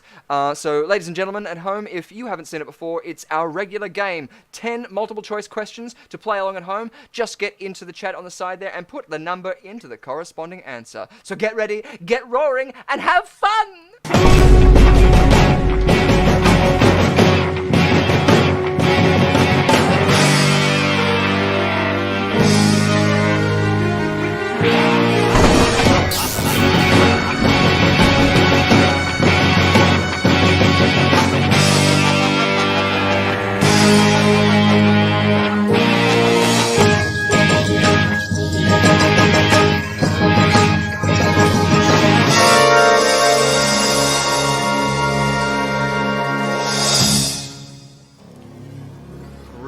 Stuff. With 10 seconds to go, you can still get prepared. I'm just going to bring it back here for a quick second just to make sure. Yes, it is there. Phew, good stuff as we go into it. So here we go. Our first question.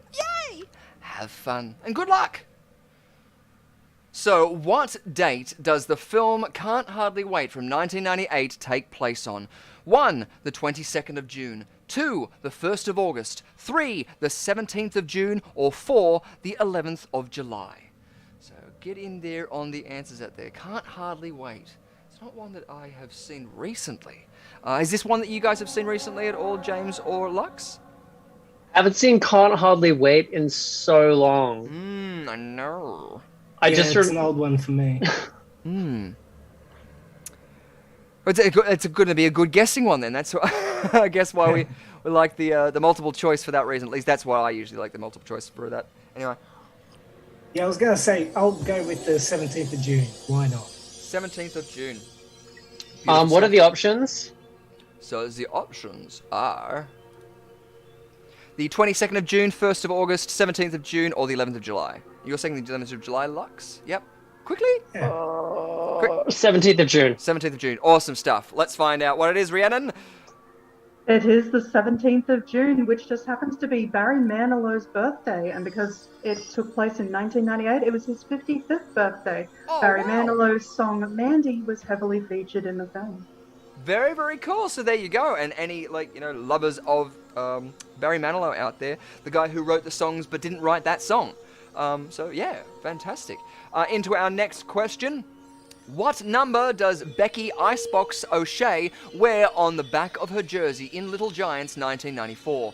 1. Hashtag 8. 2. Hashtag 56. 3. Hashtag 48. 4. Hashtag 11. Sorry, that was just too much fun to say. And I don't understand hashtags, so... Hashtag means number. Hashtag mean number. Oh, good. Hashtag mean number. Now I know. Good. Isn't it also like the pound sign in, old phone commercials? Yeah. There you go then. The more we're learning every day. Which one would you guys be saying, James and Lux? 56. 56. It's a good number. Awesome. And Number 8. Number 8? That's that old, what was it? Simpsons song when they took off John Lennon's thing? No, just me. Which song? Which song You know was how we that had in the The song Simpsons? number 9? Then they did a takeoff of it when Barney was doing the barbershop quartet and he hooked up with the Yoko Ono sort of character and they did a rip-off of number 8. It was just, yeah. Anyway, 56. You said that, wasn't it, James? Yes. Nice! Point on. Also, I should have mentioned this before. Point on for a correct answer, point off for an incorrect answer. So, there you go. Nicely Wait, what done. was my incorrect answer? No, you got 56, so you got it right. Okay, cool. Yeah. That's right, yeah. Beautiful. As we go into it and we get in the Poison Ivy franchise, what tradition is followed when it comes to the female leads? 1. Named after a flower. 2. Blonde hair. 3. An ivy tattoo. Or 4. A red leather skirt. So in the Poison Ivy franchise, what tradition is followed when it comes to the female leads? They're named after a flower, they have blonde hair, an ivy tattoo, or a red leather skirt. I'm gonna guess named after a flower. Nice. Named after a flower. Yeah, they all do sort of tie into that. It makes a lot of sense. What would you be saying? It seems like the thing to do, but could be any of them. Maybe, yeah. I like that's the logical James's answer. logic here. I'll go with James on this one. Nice. Yeah. So you're both going Named for after a flower. Named after a flower, number A. Nicely done. Beautiful stuff. I feel like, is there any story behind this? Because Poison Ivy is the DC character, of course. Isn't in the new Batman, I don't think. But yes, what is the answer, Rhiannon? Well, the answer is that they are all named after a flower, and the names are Ivy, which is played by Drew Barrymore in the original film, Lily, played by Alyssa Milano in the sequel, we have Violet, played by Jamie Priestley in the third film, and then there's Daisy and Azalea, and Azalea just happens to be played by the actress who played Becky Icebox O'Shea in Little Giants. There you go! Fantastic! The world is connected.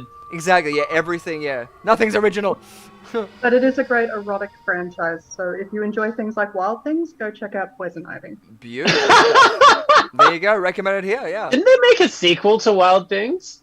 They have made there are 4 Wild Things movies, so yeah. Nice. Okay. In 2015, Kevin Bacon did a funny Free the Bacon PSA, which encouraged male actors to do what? 1. Take themselves less seriously. 2. Musicals. 3. Full frontal movie scenes. 4. Be selective on their roles. I'm gonna have to say full frontal movie scenes because I feel like I've seen him naked in like 3 movies. Yeah.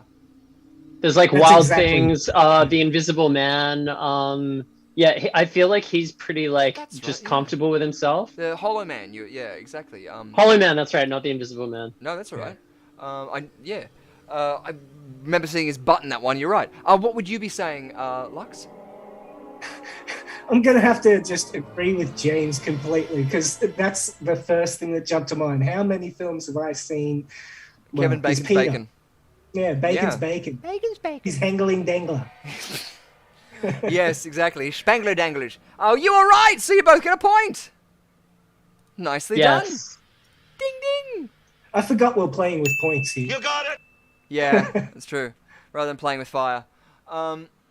Which we could also do, but, you know, it's too wet outside. Nothing will burn. And our people out there as well are getting that one, so nicely done. Question number 5, halfway through. After the credits, which film shows Scooby-Doo playing a Game Boy Advance and showing the audience cheat codes for the game he's playing? 1. Scooby-Doo meets Kiss. 2. Scooby-Doo and the Cyber Chase. 3. Scooby-Doo 2, Monsters Unleashed. 4. Scooby-Doo. Nothing.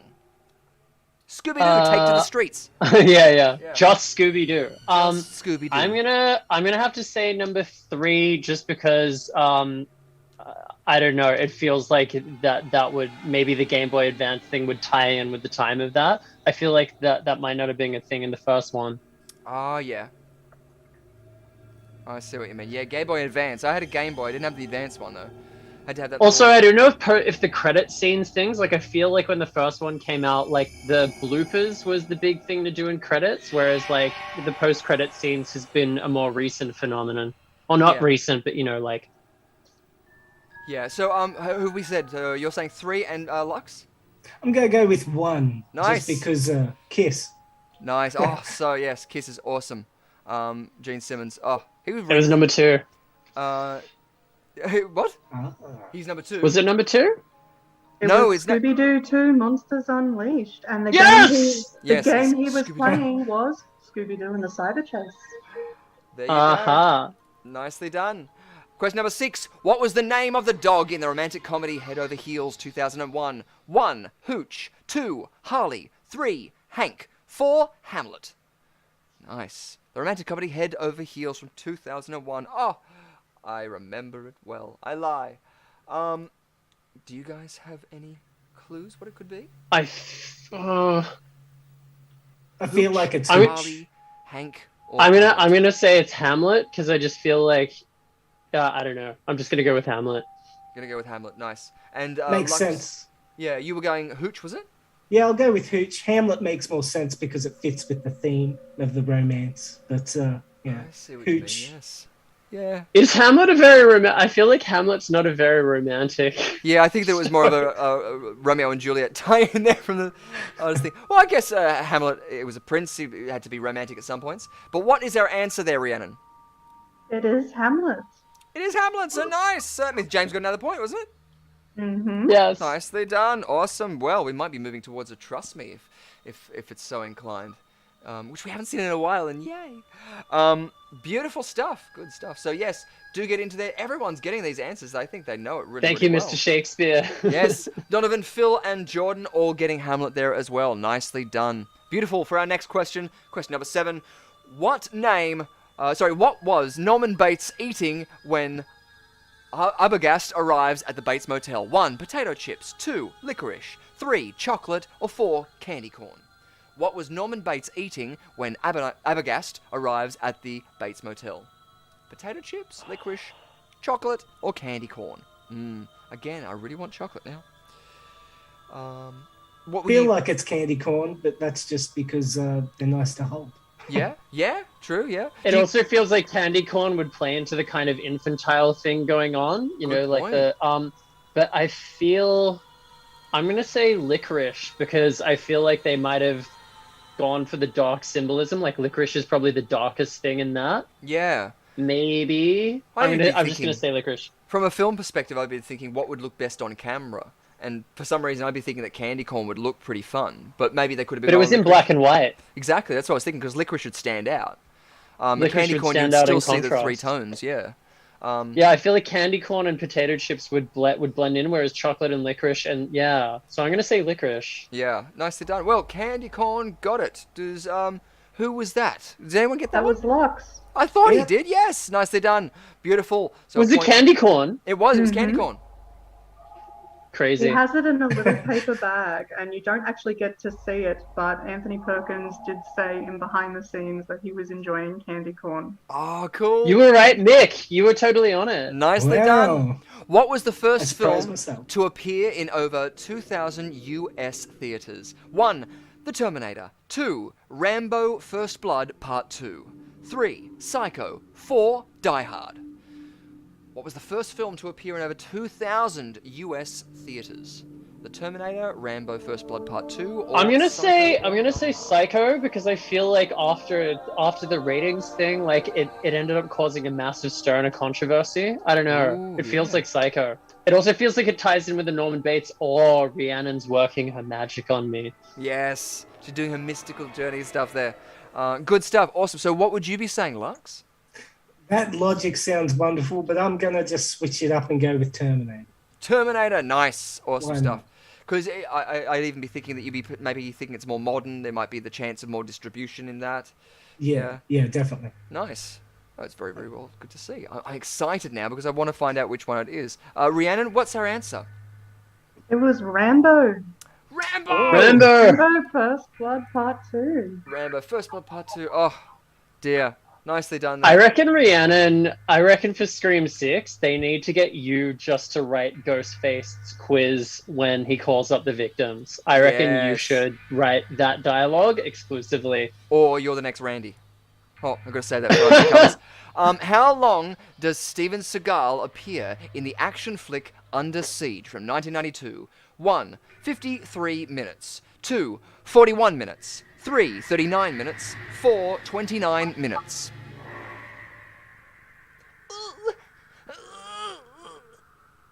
Sorry, that's just me having passing a stone. I'm gonna say 53 minutes because I feel like it's an action film. He was the lead in it, and yeah, and surely it's at least an hour and a half. Like surely most of it's got to be him, like you know, That's being it, yeah. Steven. Because I remember seeing this, but I wouldn't know. I assumed he would be in for a majority of the film too. Lux, what do you I just think? remember he was a cook, and he, you know, there's that classic thing where it's like you don't know that he's a jujitsu master or whatever. That's it. Or That's Aikido. Yeah, nice. Aikido. Lux, what are you saying? I'm going to go with 41 minutes. They had to leave room for that dancing scene, if I remember. Yes. Some kind of dancing scene. Yeah, beautiful. So 53 minutes and 41 minutes we're going with. Beautiful. What's the answer, Rhiannon? Steven Seagal was in Under Siege for 41 minutes. Nicely done. Lux got the point. Go Lux. Beautiful stuff. You're teetering around that 13 mark. I love it. I love it. Lucky 13. Exactly. Yes, Rhiannon. That's what they say. Everyone loves the number 13. Yeah, it's pretty cool. It's fun. Our last question, ladies and gentlemen. What novel is Die Hard 1988 based on? 1. Nothing Lasts Forever. 2. Consulting Criminal. 3. Be My Enemy. 4. A Dance at the Slaughterhouse. So our last question, ladies and gentlemen. Go on a whim. If you haven't even answered a question before, God, be bold. Chuck it out there. It doesn't matter if you get it wrong. It doesn't matter. You're not our guests. Consulting Criminal, I'm gonna say, just in honor of Alan Rickman. Alan Rickman. Yes, beautiful. Doing for Alan. Good. A consulting criminal, you're saying? Beautiful stuff. And Lux, do you have anyone tickling your fancy? A Dance at the Slaughterhouse just feels good. It does sound good, yeah. I love to dance at the slaughterhouse. Exactly. I love it. I'm sure that we're not the only ones itching to dance. After the hard week's work, I love dancing at the slaughterhouse. Yeah, exactly. I love getting ripped at the slaughterhouse. Beautiful. What is our answer, Rhiannon? It is Nothing Lasts Forever. And did you know that Clint Eastwood originally owned the rights to that? No, I did not. What? Imagine how deadpan Clint would have been, because like Bruce Willis has that wry humor, but like Clint Eastwood just being totally deadpan about it. It's like when he's in the vent and he would have just been like, "Oh yeah, invite me out here. Like let's get together. Great stuff." Yeah, that's it. Oh, it's cool. Awesome fun there. And we've also got Jordan and Phil getting that answer in there at the last second too, so nicely done. And our winner boards. Coming in third, we have Jordan Messenger with 5 correct answers. Coming in second, we have Phil Robinson with 5 correct answers. And coming in first place, we have Donovan Montgomery with 6 correct answers. So congratulations, guys. Brilliant work. Yes. Yay! Confetti. Yes. Always good to see. So yes, very, very well done there. And you're going to get the adoration of your peers, I'm sure. In our final round, we've got Lux Voco on 12 points, or James D'Amico on 19 points, if Lux Voco doesn't trust me. I trust you. Yeah, you do? You don't have to. Yeah, I'll trust. Beautiful. Well, that means, actually, let's not do it that way. Let's go around the fun way so that you guys can see the stinger, because if he's trusted me, that means we're going to spin the D20.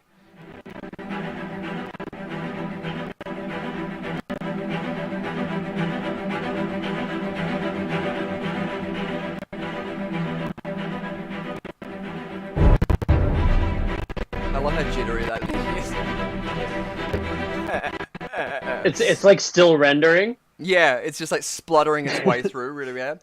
So yes, so this is now our game of a D20. We're going to throw a 20-sided dice, and yes, Lux, you're going to be taking the risk. You have a 1 in 20 chance of losing all your points, but you also have the chance of accruing anywhere from, 2 points to 20. So let's see. Give it a throw. Whoa!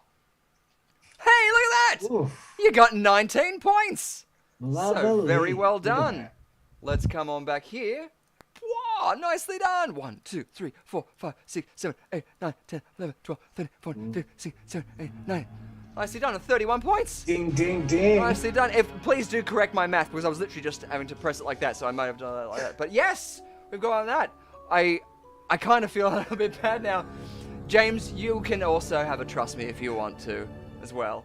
I trust you, Richard. You do? Awesome. I love it. Oh, yeah. Won't need to see the Big stinger time. again, but we'll go back into it and let's give it another spin of that. Well, not a spin, but a roll of that D20. Let's come back to it and clear it and select it and throw. 5 points. Nicely done. So you got another 5 points. Very well done. See, you just gotta trust Richard. You just gotta trust him. Exactly, yes. Well, our ending points there are James D'Amico on 24 points and Lux Voco on 31 points. Congratulations! Nicely done! Woo! Brilliant stuff there. So, yes, Lux Voco, congratulations on winning on one of our fantastic games. I mean, it's... Thank you, Donovan. Yes. Thank you, Donovan. And everybody out there. Yeah, thank you. Yes, thank with you. the amazing support out there too. Beautiful stuff. So fantastic work out there. Rhiannon Elizabeth Irons too. Thank you so much for those amazing questions. As always, brilliant work with accruing all of those things, and your knowledge is amazing. So thank you so much. And we're hoping that you're looking forward and getting ready for our next segment. Oh, of course. Of course, I have not been binging Grease all week just to clear my thoughts. So. Yeah, oh my god. Yeah, Including so guys... watching myself actually do it. So, you know, yeah, it's been an interesting week. That's it. So yeah, if you guys are a fan of, I'm not going to show the poster up on this one, but if you guys are a fan of Grease or parody films, let's take it that far. We do raunchy reviews coming up next on our segment, which is called Under the Covers, which you guys can tune into and see a little bit of if you so wish.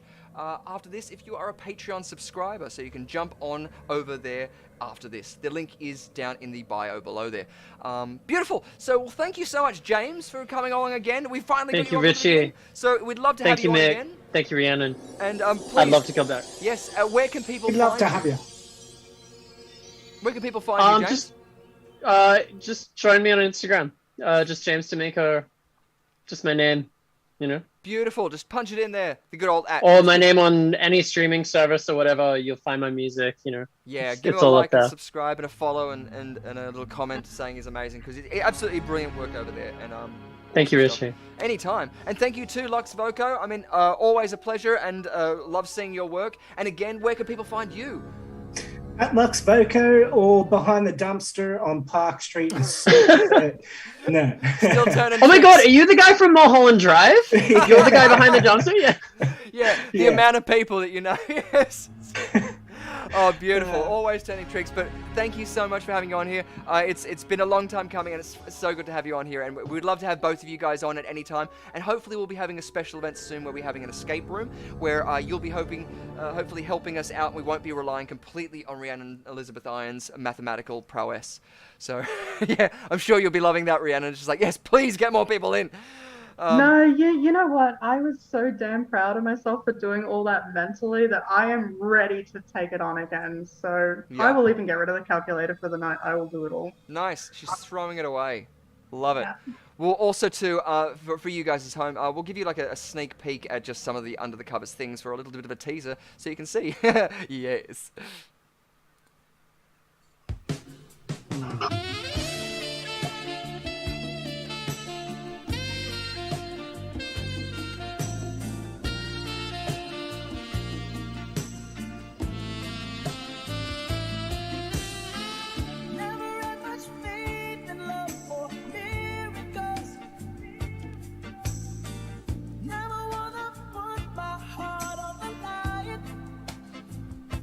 You know, it would work if I actually prepared it so that the trailer was in there. Instead, whilst I have your attention, for those of you who haven't seen QUIZarena Live before, we have a little bit of a promo that's going around there. So, yeah, we'll show off a little bit of our trailer so that you might even see someone that you know out there. Hello, ladies and gentlemen. The gremlins are out already.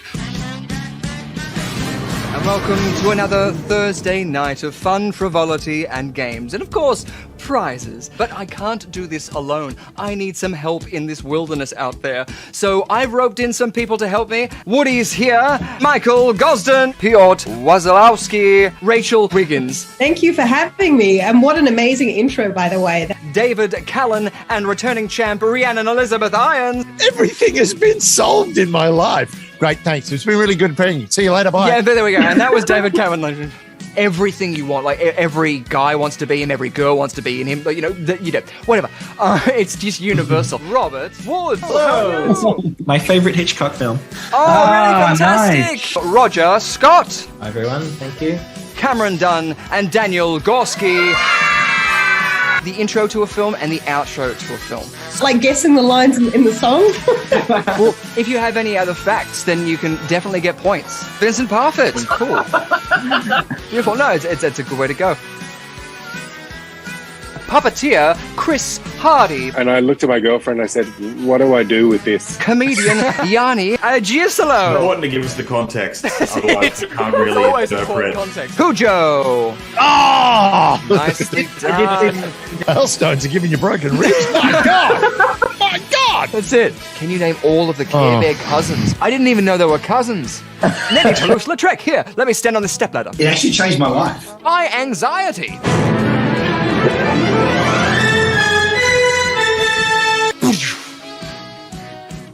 Oh my goodness, ladies and gentlemen! I hate everyone.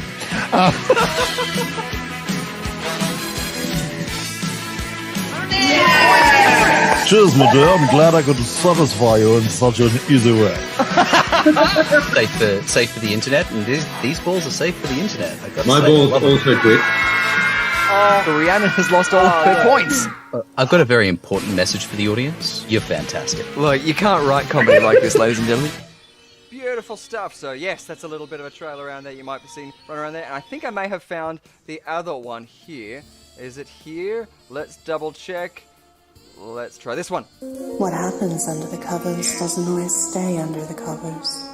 Join QUIZarenaLIVE host Richard Lovegrove and erotic author Rhiannon Elizabeth Irons for a night of debauchery as they give in to dark desires.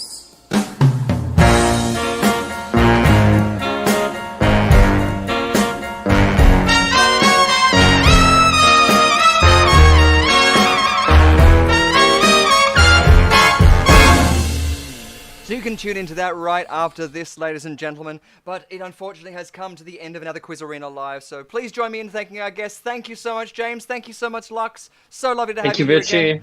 Thank you. Thank you, everyone. Thank you, everybody else as well out there in the chat there. Lovely to see you all playing. And again, thank you so much, Ree. So good to see you.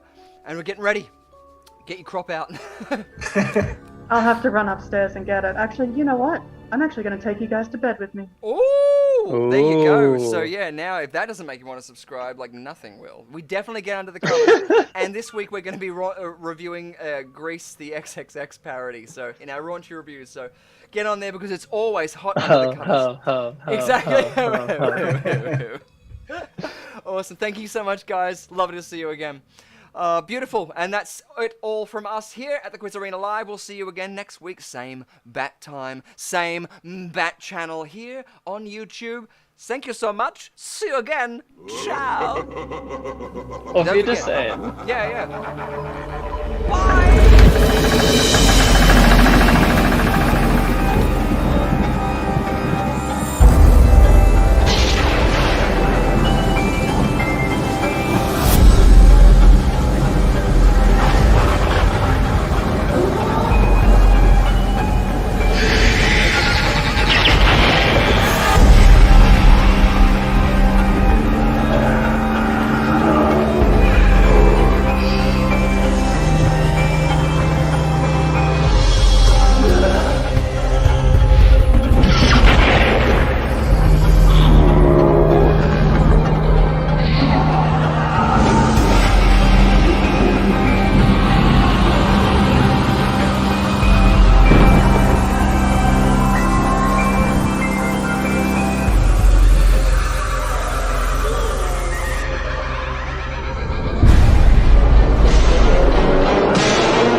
The sun never sets on those who ride into it. We just gotta keep going.